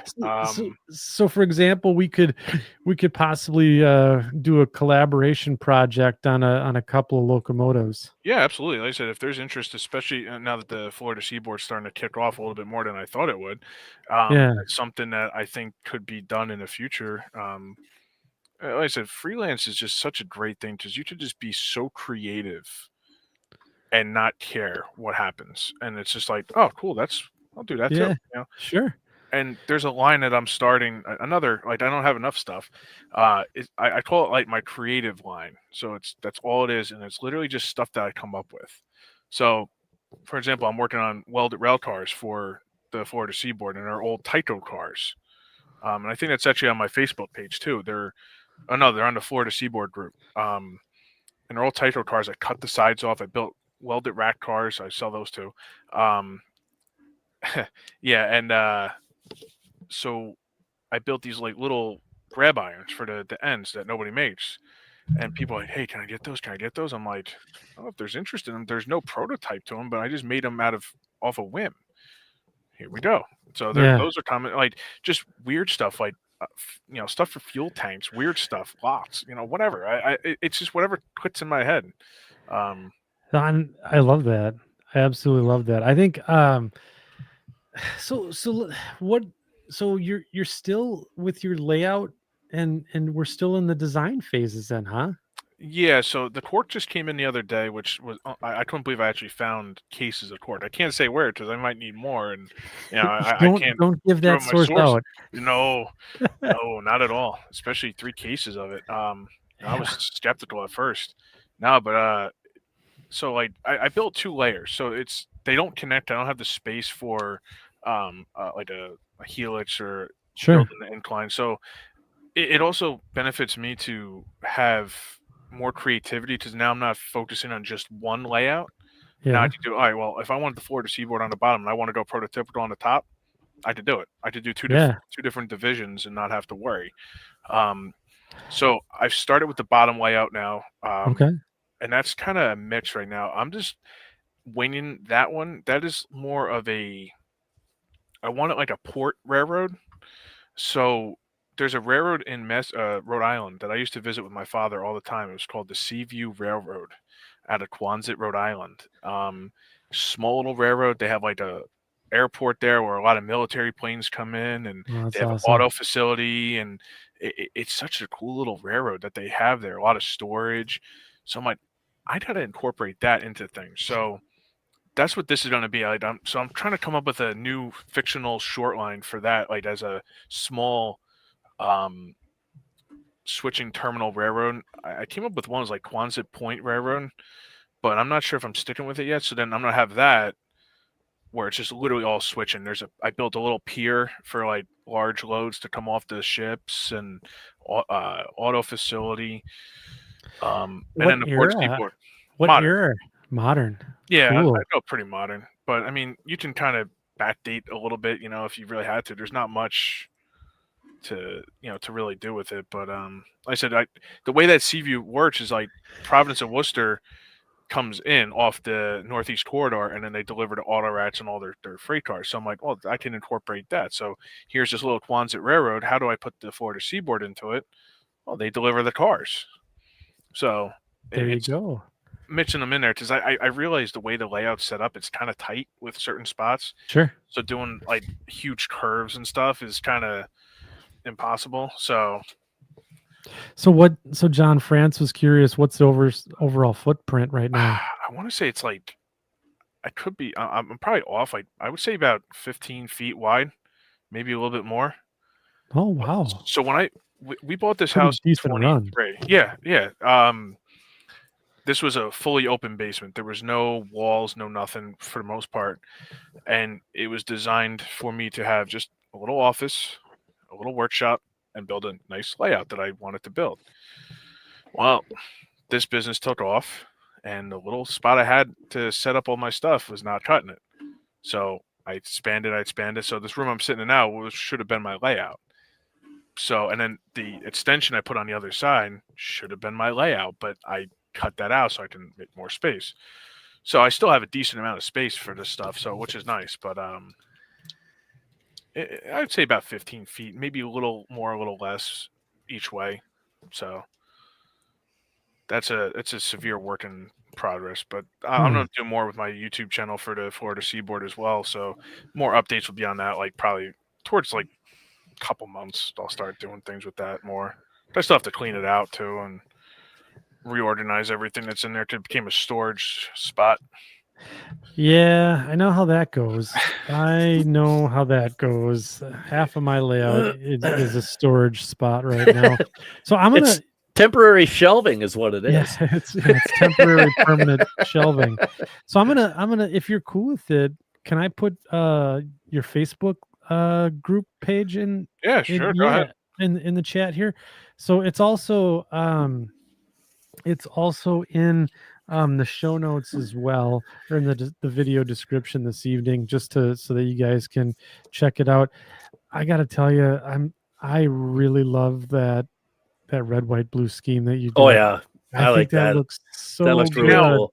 My problem is now that we're coming up on the 250th anniversary, most people are doing their anniversary, their schemes. I'm like, how do I do that? Because I already have the red, white, and blue.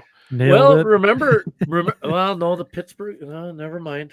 No, that was. I saw an AI photo the other day. Somebody did. I gotta find it again, but I really liked how it came out. So I got four engines that just came in that are trash, literally. That I got to do something with, and they're modern engines, so they may fit on there when I get. Remember, Yankeetown Dock, Matt Gentry's railroad in real life was red, white, and blue. They had white. They had white with red, and then they had the big giant "Can Do America" on the side with red, white, and blue on there. I just can't paint a white engine. I'm just saying that there's nothing wrong with leaving your paint scheme the way it is and just going with it. I did order the details from Matt, the 250 logo. So I've just been playing around with it, like especially with one of these new engines. I'm like, how do I fit that on here? So it sounds to me kind of like you and I have a similar mindset when it comes to railroads, because my Farland terminal started out as this crappy little 10-mile short line, and no thanks to Greg McComas and some evil seeds that he planted in my mind, now the regular railroad is now still exists, but my Farland terminal has now become a corporate switching contract switching railroad. So that's where stuff goes. So now there's the switch engine thing. So now you might find Farland terminal switch engines all over the place. You never know. Kind of how I made things work is like, you're designing a layout. Well, how are you going to design a layout if you have no track plan? I'm basing it off a lot of places I've been to. So I've spent a lot of time in Folkston, Georgia, which I like that place. Altoona, like my second home. Trying to incorporate different places into one layout to kind of like hit every single thing that I like. So it's not just set to one thing. So I think that's a good way to go about it. That's the method that I've settled on, and it seems to be working out pretty well for me. Yeah. And not trying to just lock myself into something I draw on a sheet of paper or draw in AutoCAD or whatever, or TrackCAD or something like that. So I kind of like that method. Yeah. I'm just not into drawings. I think you saw that comment. But yeah. Well, yeah. So about that. So, yeah. That's funny. Okay, so I'm waiting for this stinking office car special. I'm running that SP train. I'm sitting in the siding. You know the picture that I showed of McComas's F units on the head end coming out of the thing? Yeah. The guys that were running it, they had to stop. And Cameron, I can't remember Cameron's last name, but Cameron from the Model Railroad Museum, who is an amazing guy. He's just phenomenally funny. And so much fun with him too. He goes to somebody else, watch this. Because I wasn't paying attention. All of a sudden, here we go. And I was like looking, and all of a sudden, there's my damn car backwards. So I'm sitting here going on the hind end, and I'm sitting here going, the hell happened here? I'm like, what happened here? I don't know. Something happened. I'm like, it magically got turned backwards on somewhere in the middle of the whole layout. And it was funny. It was fun. It was a lot of fun. So Well, I see Rob's comment, about a home I wonder shop if I have a first picture of NCAP it. switcher. Hey, Chris, if you're listening, we can talk if you want to do one. Whoever's doing the next SW1500 or whatever. Yeah. You never know. There could be a Florida Seaboard in there if he wants. Yeah, no kidding. I'm down. Those are real good looking engines. See, that's the thing. Like, now that I have access to all these parts, Yeah. there's no telling what I'm going to do. I know. And that's the dangerous part is like, oh, I want to do that. I'd like to do this. And the problem is I got to print my own stuff because I'm tired of taking from my own stash. What's that old saying? Don't take from your own stash. Yeah, that's what I keep doing. Oh, I need these ditch lights. Oh, let me just take them off the shelf and just start using them. Right. And then all of a sudden I you should just don't print have them. anything left to sell. Yeah. Like this was the most dangerous thing I ever bought. The cabs? This was the Admiral cab, the Norfolk Southern ones. So I grew up around NS stuff. Yep. And I've always wanted these. And there was a guy, this is the original design. Some people might know it from this guy, Thomas Kolensky. He lived I think he was in the Ukraine. I could be wrong about that, but he printed them, sold them, and I bought the design off of him. Yeah. Now, I don't usually buy somebody else's design, but this is something I've always wanted. And I bought them, did my own design to it, and added my own stuff, made some modifications or whatever. So now I have these. I'm like, now I can do slugs. I can do anything I want with these things. Oh, an engine came in without a cab. Oh, here we go. Let's print one of these out and put it there. So it's like now it's dangerous because now it's like I have unlimited access to this stuff, and not good. It's the best problem to have. Yeah. Honestly, it really is. Like if you think about it, we kind of in jest always say not good, but actually good. Like, really good, because like not only do you get to enjoy what you're doing, but then you can make a few extra on the side, sell them, and help someone else, right? And I think that's like, I think it kind of goes back to like the theme that you keep talking about is like you're wanting to build everyone else up too, and I just love that about kind of how you're going about this. And it's just it's a really you have a very good problem to have right now. And that's what I love. So Mike, you said you have a few more pictures you want to show us?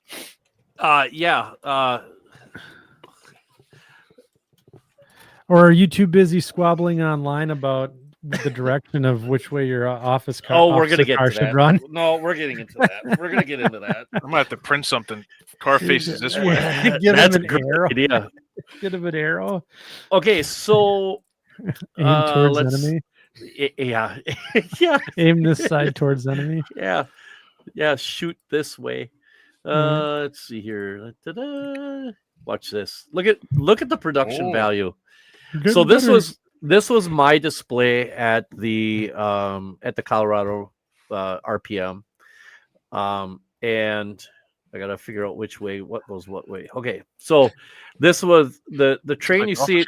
Yeah, the train and the brown. Yeah, the train and the brown train. That's Luke Lemon's weed sprayer train, and that's an entire show onto itself. I couldn't even begin to tell you everything. Well, let me just put it this way. This was like a lot of people were asking questions and talking about this. It is absolutely amazing. Each one of these hoses is a magnet with a wire that connects to simulate the hose that goes across.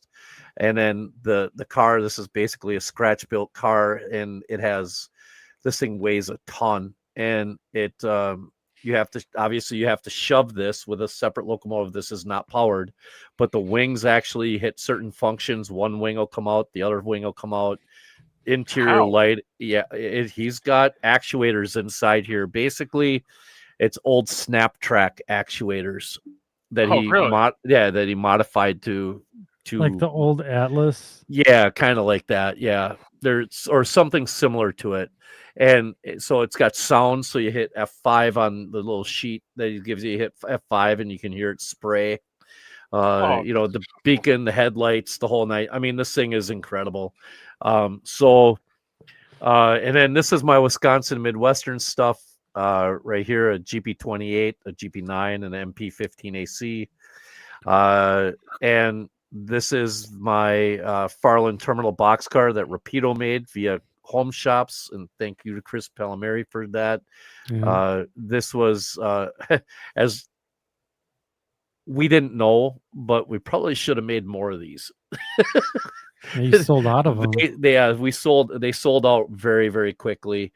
And up here, this is my S scale. This is the OG Farland terminal, SW1200, and the first and only S scale boxcar I've done so far that inspired the HO scale one, and then a scratch built caboose that I just putzed around with.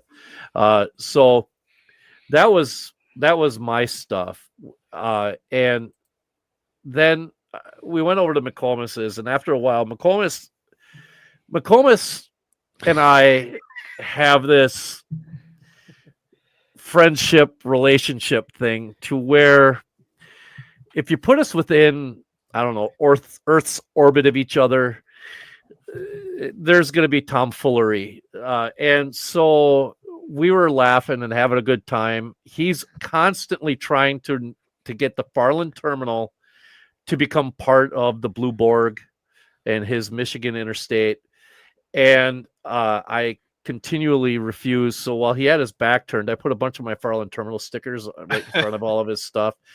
And this was, everybody came, did you do that? I'm like, oh yeah, I did that. Yeah, I'm not afraid of him. But to be quite honest, his stuff is phenomenal, and his Michigan Interstate and Mac Transportation actually has grown to, what is it, 9 railroads now? Let's see, there's 5 there, 8 railroads, 8 different railroads. And he gave a really good clinic, and I'll show a little bit of it later, but he gave a really, really good clinic on the theory behind Mac Transportation and the Michigan Interstate and everything. And he is a regular railroader as well. He does a lot of high wide stuff, so he has to deal with a lot of different railroads across the country. So he's got really, really cool insight on how things actually work. Hey, look at that! I know that one, and I know the one next to it. Isn't that something? As we actually are talking about it, yeah, that thing was cool. That is actually the one cool. next to it too. The Killboat Southern. I know. Yeah, that's a great guy. So we yeah, worked with that. I took a picture of that. I didn't include it because I wanted to keep it within under 70 photos, because I must have taken like 300. He's got good work though. Yeah, it's really phenomenal. This is a really cool locomotive too. This California Southern, what is that, SD90 or something? That's a really neat locomotive. Hey, look at this. That's a good weathering, Joe. Yeah, it is. Yeah, this was Jeremy. God damn. Jimmy Brannon knows who I'm talking about. Jim, what's Jeremy's last name? So, but he did an amazing job on these cars. Oh wow! Yeah, and I'm telling you, when these first came out, this is what I was hoping to see. I wanted to see what guys did by bringing them into 3 decades. It's Jeremy later. Sir, isn't it? Yeah, Jeremy Sir. Yes. Yeah. Yep. Jeremy Sir. Yep. Yeah. So, and he's the owner of the Arvada Western. Yeah. Southern. Yeah. So Brian Sopke, I believe, is Brian Sopke. He was Yep. my engineer both times when I was using the weed sprayer at the Colorado Model Railroad Museum, and when we were over at the BNSF Fall River branch, or division. He was my engineer at both of them. So yeah, and so the Benton and Southern Jeep 30s, they made their appearance known. They were all over. So yeah, that's nice. Always yeah. There's one of his. There's his bicentennial or sesqu. What is it? What is it? Sesquicentennial? No. Yeah, I'm not saying. Yeah, is it? I'm not saying. Whatever it is, the 250 unit. and we just got. There was so many Arkansas Valley. Yeah, Arkansas Valley. Ray Arnott was there with his HO and N scale boxcars, which those things are really cool looking. He inspired me for that too. There's something I'm working on. I don't know how long it's going to take to get done, but I have a small business train like that's going to move around the country. With that's cool. 2F units, probably 2 rail cars. It'll be like he did it tracked and all that, so it's easy to find it. But these engines, they're in the same scheme as this or whatever. Yeah.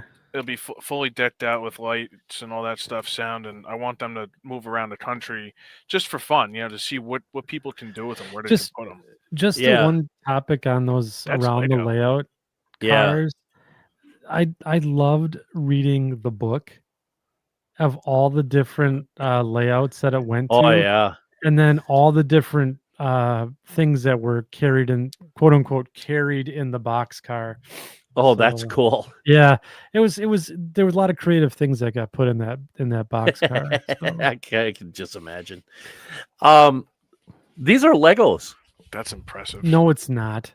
Yeah, that is bullshit. No, I'm not kidding. That's Legos. Yeah.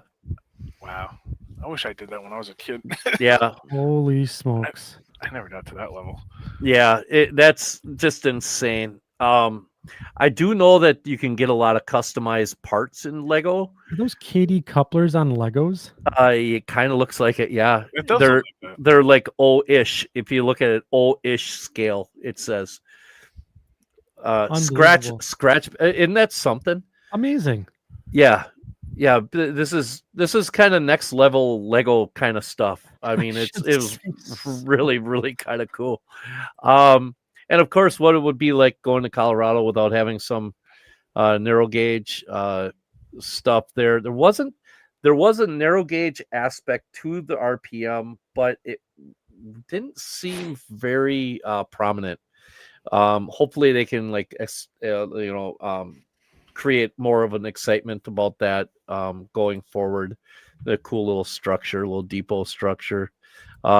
This is S scale.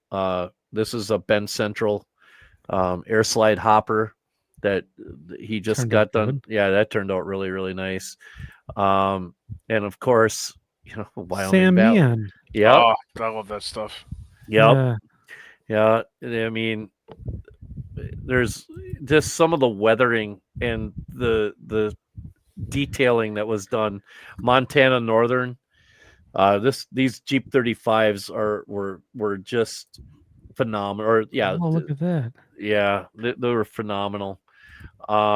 Chicago, Denver, Northern.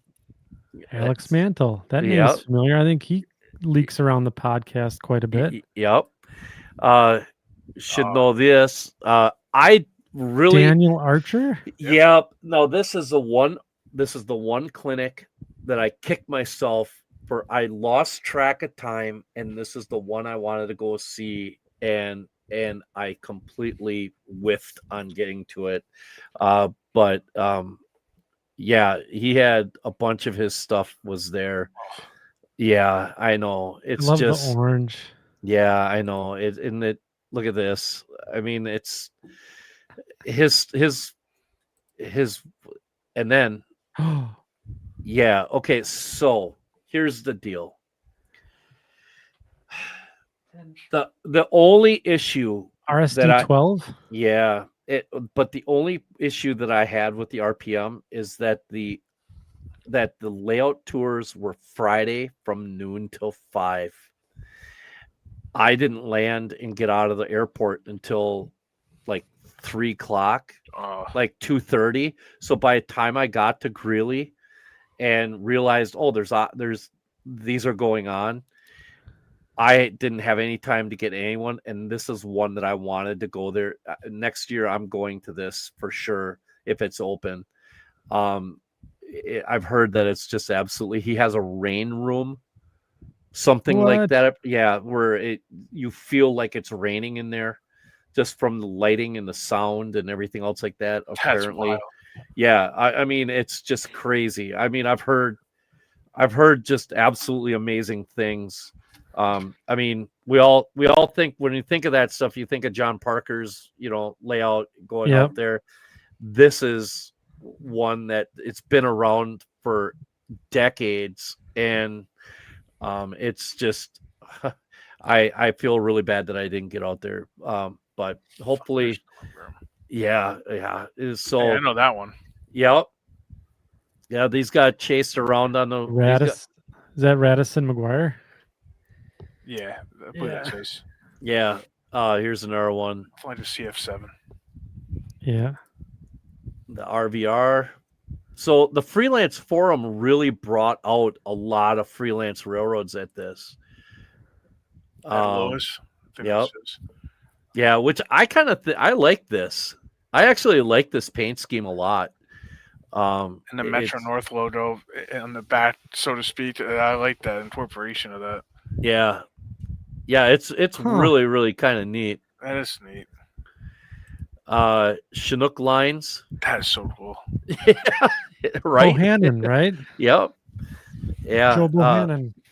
Yeah. I ordered some of his cars from Home Shops. The flat cars he's got coming out. He had these copper. Okay, it's not ingots. They're like battery plates, something like that. Copper battery plates, something along those lines. And this is a car to haul them. This was, and I'm like, this is insane. It's such a cool looking car. The anodes. Yeah, an anode car. Thank you, Cyrus. That one. Bay Bayou and Gulf. That's my air conditioner. Oh, this is it? right here. Yeah. Yeah, this kind of looks like this is a modern Lake States locomotive from Michigan. And that is a cool scheme. That is an amazing scheme. It's a really good looking engine. It's a really good looking engine. But you can see that this obviously must have been the Bay Bayou and Gulf must have bought this from Lake States, because it's awesome. That was a really, really cool one. I like the way that turned out. Chris Palomari's, my camera was being stupid, but his locomotives, Texas and Great Northern. One was. I think the other one was. This was a slug. Yeah, that's a slug. I think I took an overhead picture. Yeah, there's an overhead picture of it. Here's the slug. And these are all GP30s, obviously.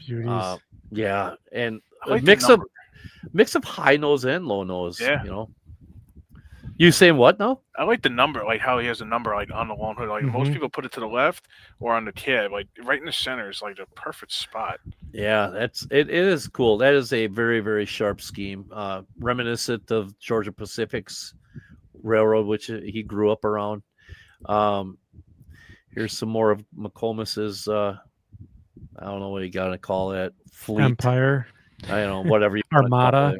Yeah, whatever. I will say this much though: his military tribute units are very, very cool.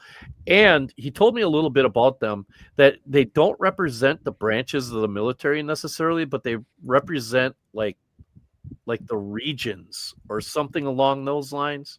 So like you have regular straight army, you have the desert, you have like the Air Force gray kind of thing, you have naval gray type of deal. So each one actually represent more like territory type things rather than the specific branch. He was telling me he does want to do a Coast Guard one or a white one, but he's trying to figure out how to make it look good.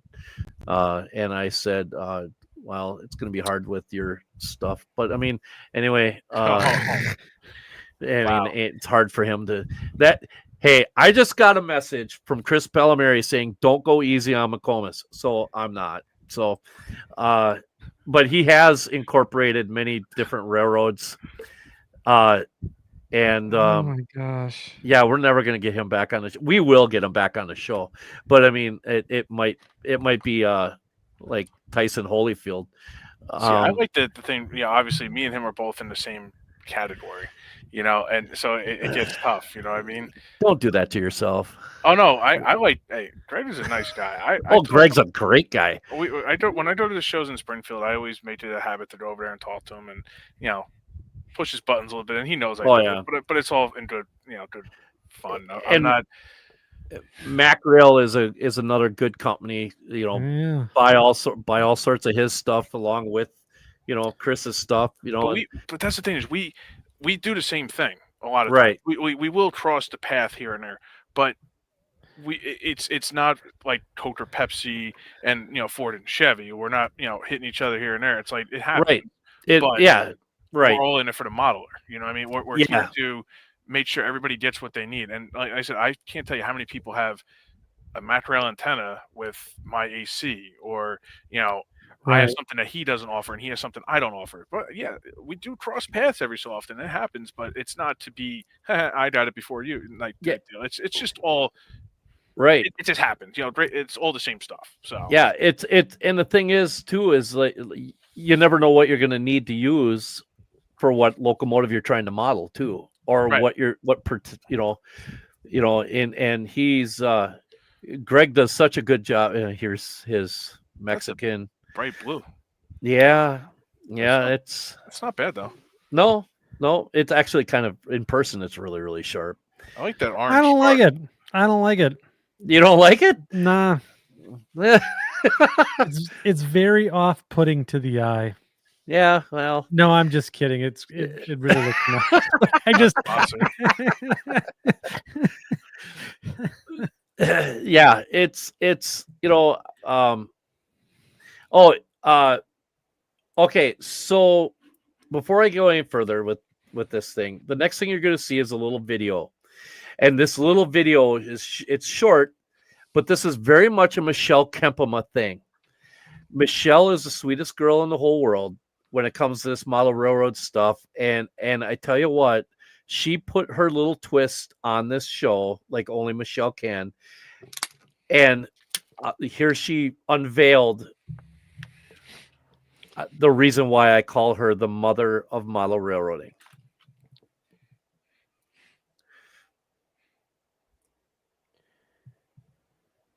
It was the snap. Yes. Now that's the way to do it. Prototype cookies. Never teached. That's funny. They're Kit Kats. Oh, I get it. Okay, I get it now. That's so funny.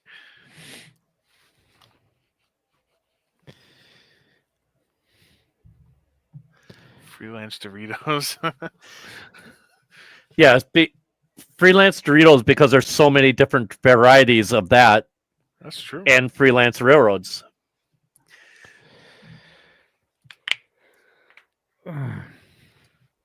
Yeah. That's clever. So, yeah, that was one of the things that was she right away Saturday morning she did that. That was awesome. Here's Matt Gentry talking about his Yankeetown dock. Bunch of clinics going on. But it comes clinics. He brought Yankeetown dock into the modern age.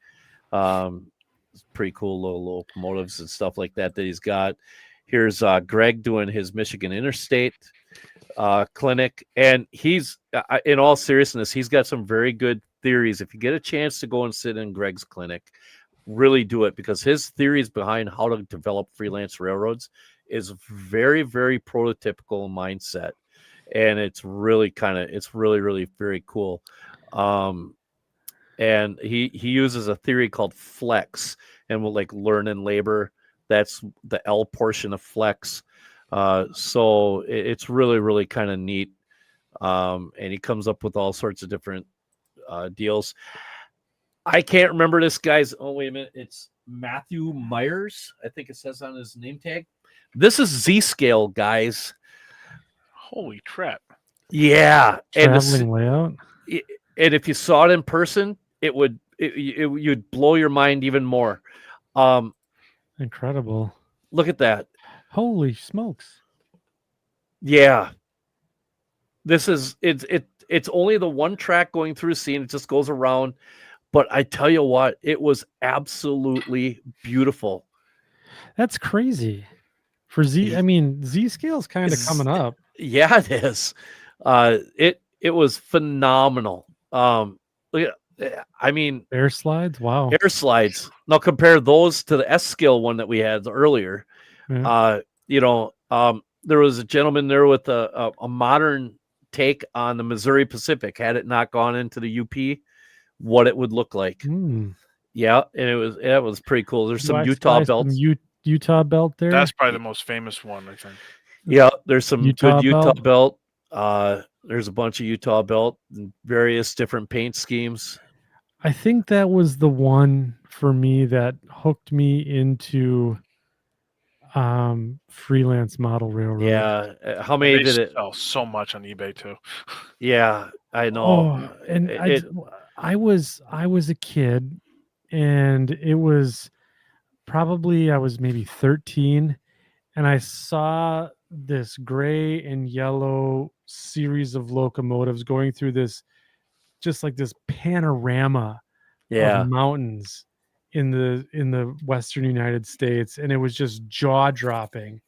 And I'm like, I thought it was a real railroad at first, and I'm like, and I got to reading them in because I read Model Railroader for the articles. That's what I always told my friends, right? Right. and so, anyways, but all kidding aside, like, I'm like, this is a fictional railroad, and that was it. And I was bitten.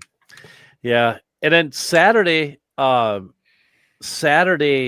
for dinner, Michelle and the group brought in a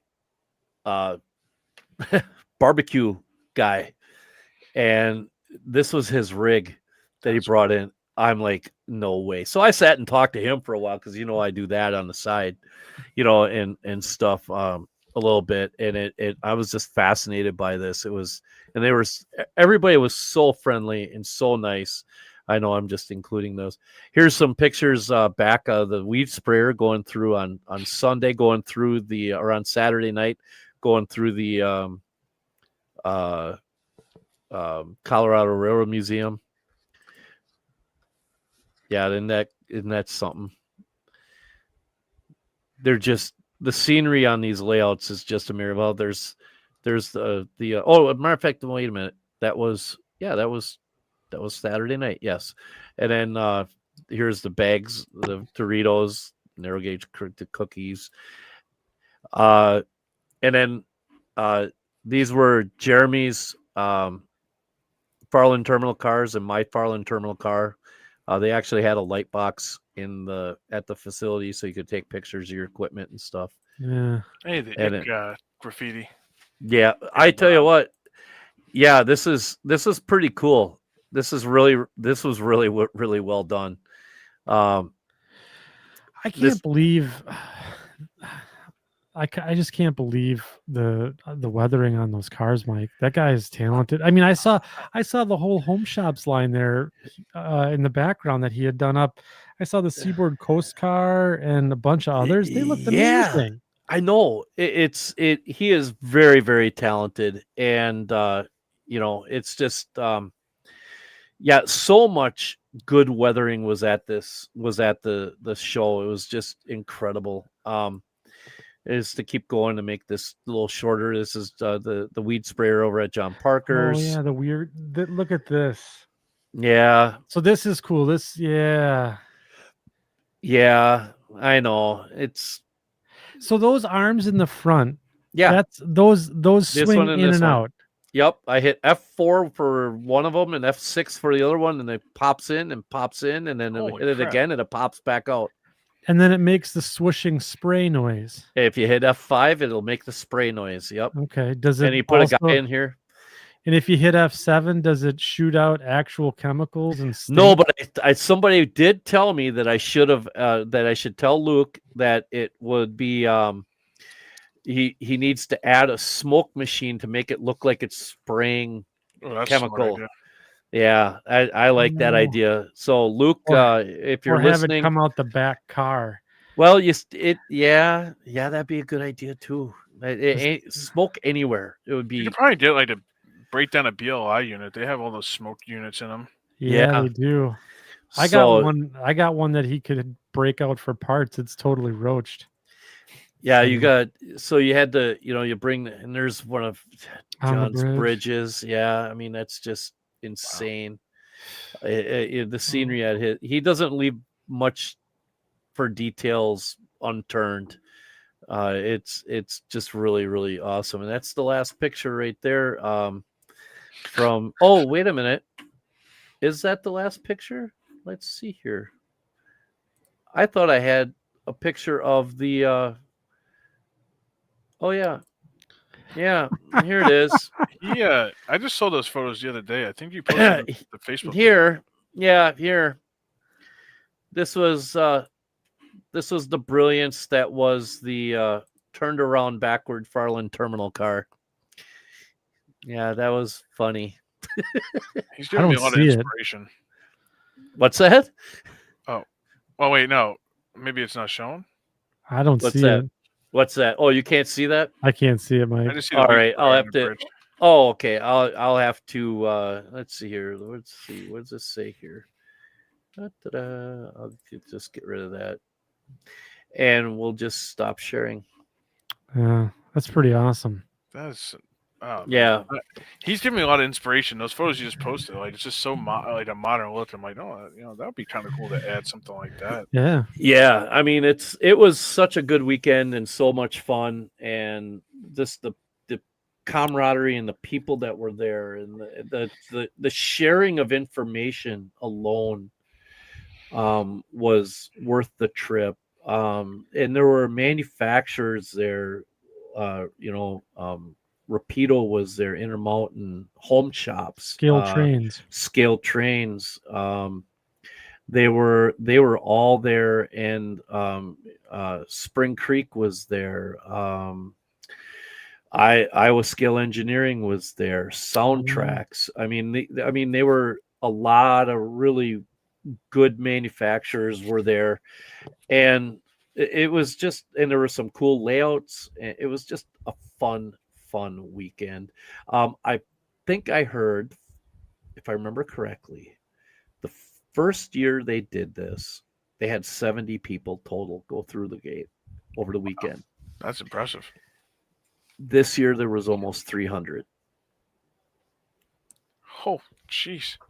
Yeah. So I remember Speed, Gert Mueller. Gert Mueller. Yeah. I remember I was standing next to Michelle, and he come up and he goes, "We have a problem." And knowing Michelle, she's like, "Oh God, what now? What's going on? I'm going to worry. We're running out of tables. We need more tables. There's too many models. We need more tables." So I think they had a total of 30 tables set up with models on them. And the nice thing was, and I'm not putting St. Louis down at all, because St. Louis is an amazing thing. All the tables were at like chest height or near chest height. So you weren't looking way down at the models. You were able to just stand there and comfortably look right at everything and photograph what you wanted to right from a standing position. It was awesome. It was a really, really well thought out idea. Yeah. I think the hobby's definitely growing more in the last few years than it ever has. Think so? Yeah. I mean, for example, attendance, like the Springfield show. My first year we went, I think it was like 24,000. This past year was 25,500. Wow. It was a record.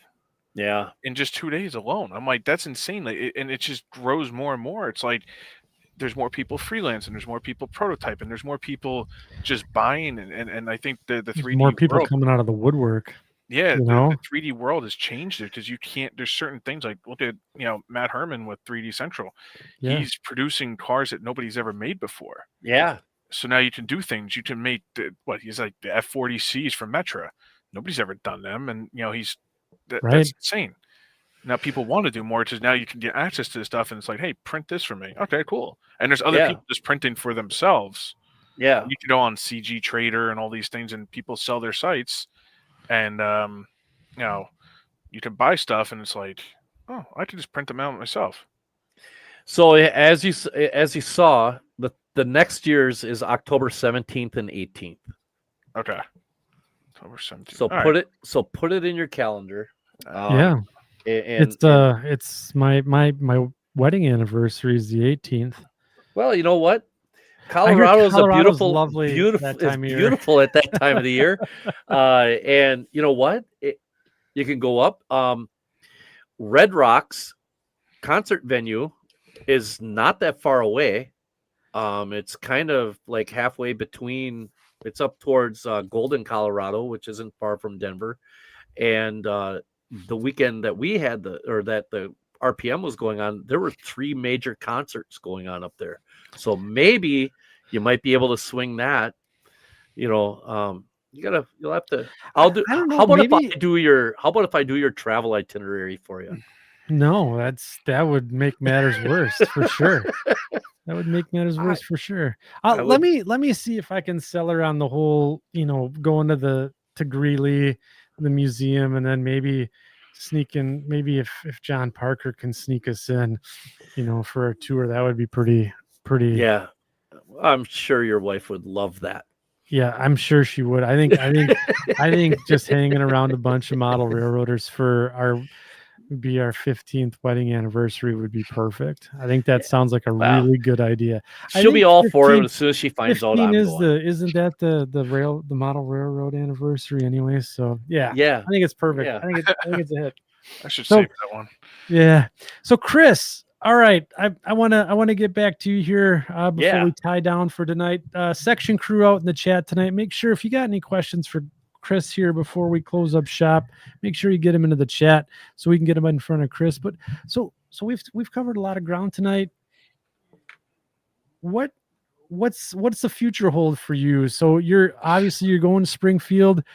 I mean, like, you seem like a guy who never sleeps. Yeah, I don't, because I'm still wired up from the railroad and the list. I don't sleep. Yeah. There's one sound, and I won't say it because people will do it to me, that I hear people have out in public that I set specifically for the crew dispatcher number, and I'll hear that out in public, and I'm just like, I'm cringing because it's like the worst sound in the world. I still don't sleep well, but it's it's just trying to grow from here, honestly. Yeah. There's endless things to do, and like I said, I'm not trying to talk bad, but as things we've seen in the hobby where stuff gets missed in production, or there's mistakes, like those things are something that I like to jump on and do. Like, for example, when Athearn put out their GP38, the 2099, the ditch lights were so recessed back. Something happened with production. They didn't put them on the anti-climber. Yeah. So I ended up making a full kit for that. It has the anti-climber. It has the plug to put the tread plate back in, and new ditch lights for it. So as things like that unfortunately happen, I try to make it for people to fix it if they want to. Obviously there's some people that don't want to do that, but I always make the option there for somebody if they want to. Right. And you're filling a really good gap in the hobby, because I mean, I think one of the things that we don't realize is that these manufacturers, they have to produce these things at scale, right? And if they miss one thing, it's it's being produced in another nation, and it gets brought over, and then all of a sudden you open the box and it's like, oh shit. And it may have some defects to it, and they have to make the decision of, do I not sell this, product? Do I lose money? Like, what, so they're settled with a tough decision. But honestly, if you just pick up the hobby knife, like you've done, like some of the things that you've shown tonight, especially with that remake of that Conrail unit, a few modifications here, you remove some solder from the side frames there, and you got a functioning locomotive. Yeah, I mean, the thing is, it's like there's if you can get your hands dirty on some of the stuff, you can make it work. And like I said, for example, I just bought the Rapido camp cars. Absolutely, I've always wanted those for my whole life. I've always wanted those cars, and a good buddy of mine came to me and goes, "Hey, do you make this, and this?" I'm like, "No, but I can." So I have awnings coming for them, even though Rapido just said, "Oh, we're doing more," and there's awnings. I'm like, well, at least if you have them, you can add them. And steps. I made the actual ladders that go for them. You can put them on the car, put them on the side. If you want to model, it's just on the siding, and they're removable. There's the opportunities are endless with this stuff. And but you have to remember something also. You have a freelance railroad. Mm-hmm. So do hundreds, or not thousands, of other modelers around the world. They might not have the Rapido cars with the awnings. They may want to try modeling their own type of camp car, and you have awnings, and they might want to put those on just on their type of car and their variation of it. Yep. So you're actually helping, like so many of your what's the word I'm looking for? So many of, I don't like using the word competitors, because that's really not what the cottage industry stuff has gotten to. I mean, you're all helping serve a niche in the hobby that isn't being filled by the major manufacturers. So, it's one of those things where if you can't find it one place, somebody else has it, or somebody gives you. If somebody has a suggestion, sure, I can. If somebody came up with a suggestion for you, do you say, well, do you have the file, or do you have a sketch, or how do you? I have a very weird policy for this. So this, and I tell this to everybody at the show, and I'm surprised nobody's went crazy on this. So if you said, you came up to me and go, "Hey, I have this idea for, say, I need toilets for, so to speak, for HO scale," and I go, "Okay, well, let me look into it," or whatever, and I use it in my catalog, I send you a free copy. Okay. Wow. If I didn't come up with it originally. So I've had people come to me and go, "Hey, can you make this specific headlight?" No, you know what? I could actually. Let me see what I can do. And then I make it. All right, here's a free copy. Well, you didn't have to do that. Well, yeah, I did. Because you helped me. I'm helping you. Yeah. Now, that might be the only one you use ever, and you need. It is what it is. Yeah. But it's helping me out. Like, for example, I have them up here. The Conrail flange lubrication bars. Hold on, let me get that on the big one. Nobody's ever made these. And if they have, for SD40s, I know, great packaging job, right? Yeah. Read it that way. I like your packaging. Your packaging is really good. I like your packaging a lot. Nobody's made these, right? So a guy, Wes, he made the OCS book for Conrail and all that stuff. Great guy. He sends me all the Conrail stuff, because stuff that's needed. Here you go. Here's a free copy. Well, you didn't have to do that. There's a free copy. You helped me out. You got me all the dimensions, what I need, detail photos that aren't available. Yeah. And we go from there.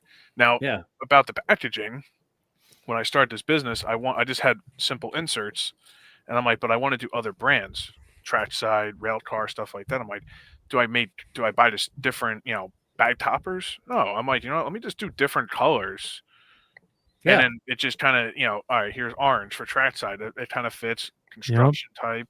For the cab interior stuff is like a brown color, kind of matches like the GE interior colors. Just to kind of color code things a little bit differently, so it's more visible to the eye to catch it. So, can I make a suggestion? Sure. Do you want a free item? Left flushing toilets for people down in Australia. Ah, okay. Well, I was gonna get the hell out of here. I was gonna put an Easter egg in those things, but I wasn't allowed to. Yeah, I you know, suppose. yeah, I mean, I was just saying, the lid is open on them, and I was kind of wondering whether they flushed right or, but I figured these are American toilets. Oh my I'm goodness. just I won't tell you where the idea came from for that one. Amazing. I'll tell you, some of the designs I are just absolutely crazy. Some of the stuff I do, that is true though. Yes, you can pour out super glue and stuff on them. Like, they're great working canvases. That's a great idea too. Oh yeah.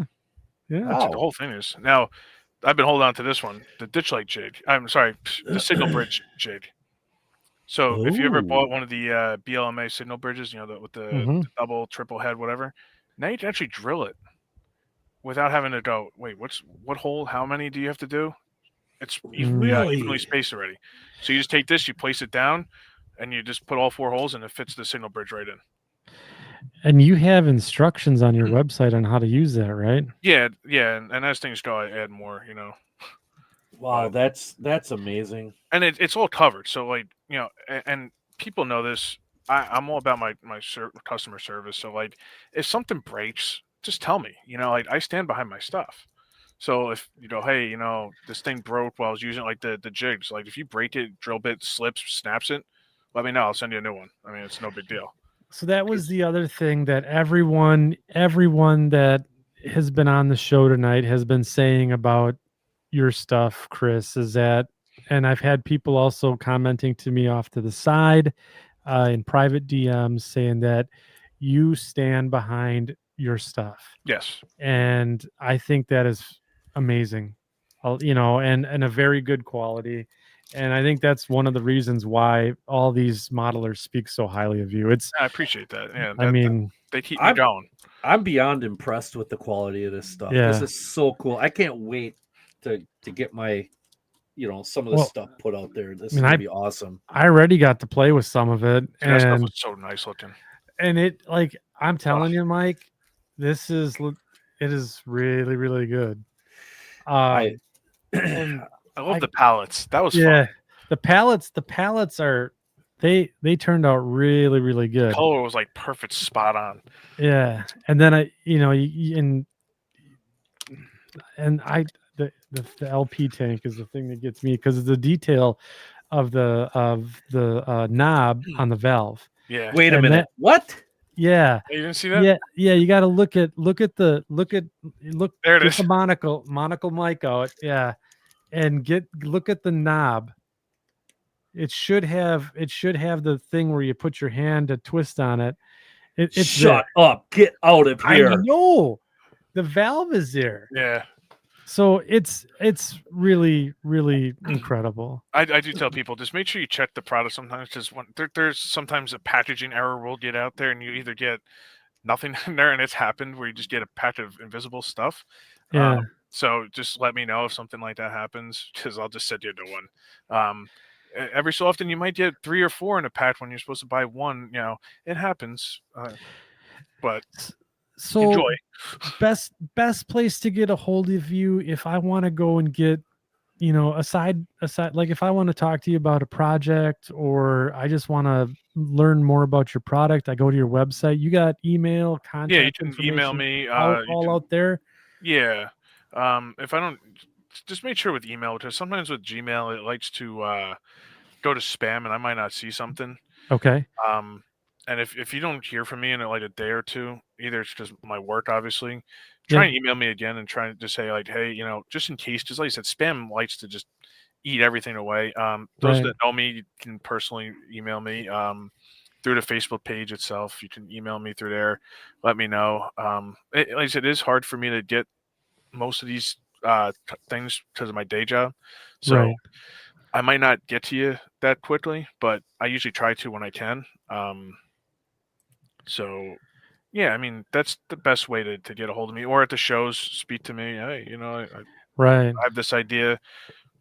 Just tell me what you need to do, and like I said, I can probably work in a plan if I don't have one already. You need to come up to Train Fest one of these years. I need to do a lot of things. Yeah, we have to get him a plane ticket to Milwaukee. Yeah, that's gonna be that. Yeah, absolutely. Yeah. Well, maybe we'll get him to go to like a Milwaukee Brewers Mets game. Geez. I can't That'd be talk fun, about huh? that anymore. Huh? I'm too depressed. But anyways, so Chris, I gotta thank you for taking the time tonight. This is, I mean, 3 hours, I mean, went by just like that This has tonight. been great. And Honestly. yeah, and I gotta thank you. I gotta thank the section crew tonight too, because you guys had some tremendous comments, some great testimonials of his product, and then just some really good questions and dialogue all the way through. And Mike, I love the commentary about the Colorado RPM as well. Some of the stuff that you brought back from that was really cool. That cruise ruler, Yeah. that was good.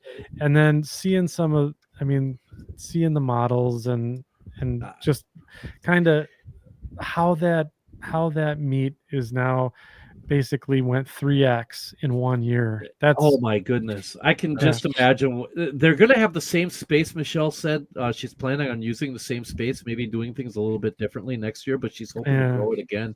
And if it does, she's still got, like, I want to say close to another 5,000 square feet that she can go and use on the other side of that building. They only had half the building. So she's got a lot of room in that building, and there's 4 other buildings available to her over the course of the years. So it's going to be phenomenal. But yeah, it was fun, and I'm hoping that everybody enjoyed the photo dumps and everything else like that I was doing while the show was going on. It was really, really cool. And Chris, I'm telling you, dude, we got to get you back on. You're a man after my own heart. I tell you what. It's the things that you're doing is just amazing. This stuff is so cool, and it's thank you very much for coming on. Thank you so much. I do want to say thank you, for having me on here. And a huge thanks to everybody that's supported me, all my customers that keep coming back and spreading the name and whatnot. Like that truly means a lot to see. And especially my family, everybody that stood behind me, my friends that stood behind me, even during the darkest times when things weren't working, and I was kind of down about it, and that keep helping me when I'm I can't get to it because I can't ship something because I'm at work or doing something, and to pick up the slack here and there. I mean, it's just yes, this is my business with my name on it, but those people in the background, every single one of them, play a crucial role to this thing. And like I said, just from family, friends, people that aren't here anymore, that just that you get that guiding light. It definitely it hits a lot differently. So I said I'm just going to keep going, and if people want more stuff, hit me up. I have no problems with it. No, I absolutely love it. Mike, anything else left to say tonight before we tie down? Not really. Just thank you very much, Chris. This is awesome. Go check out Wallace Locomotive Works, and also don't forget. I hate the 2 shameless plugs, but I know this thing is so cool. Yeah, Adam Cruz and Adam Cruz, and the ruler. Yeah, this ruler thing is really good, and it's not just HO skill. He had N, HO. I think he was working on an O. He's working on an S scale one, I think he said. So I mean, it's just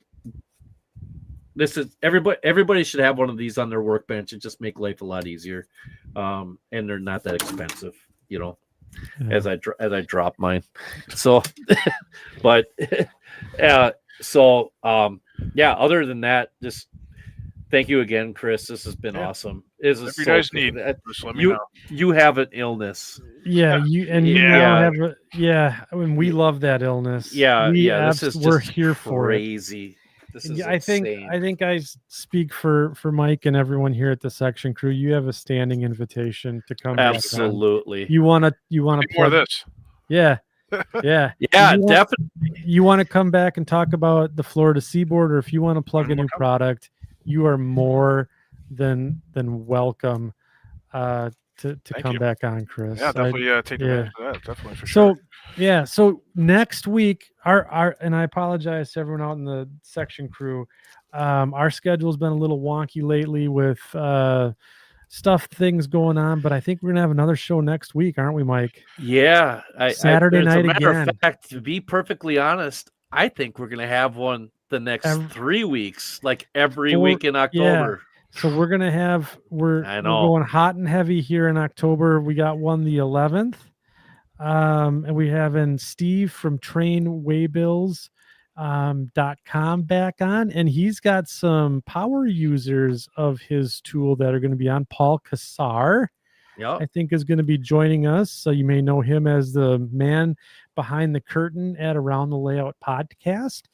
Ray's going to let him out for the night, and he's going to show us how he has been essentially kicking butt and taking names with his railroad and using the train waybill system for his operations.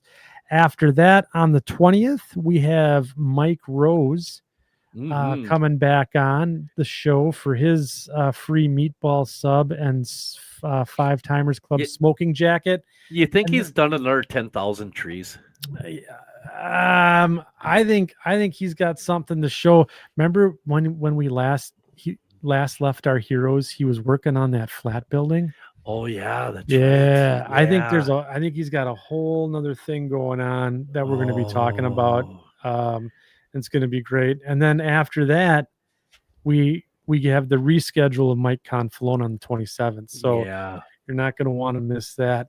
Actually, Mike Confalone, not to beat a dead horse here, but he's selling one of those Androscoggin and Western Maine C628s, the C&W patch out. It's going for $500 right now, and I'm watching that. So any of you eBay snipers, you stay away from it. Did you say eBay?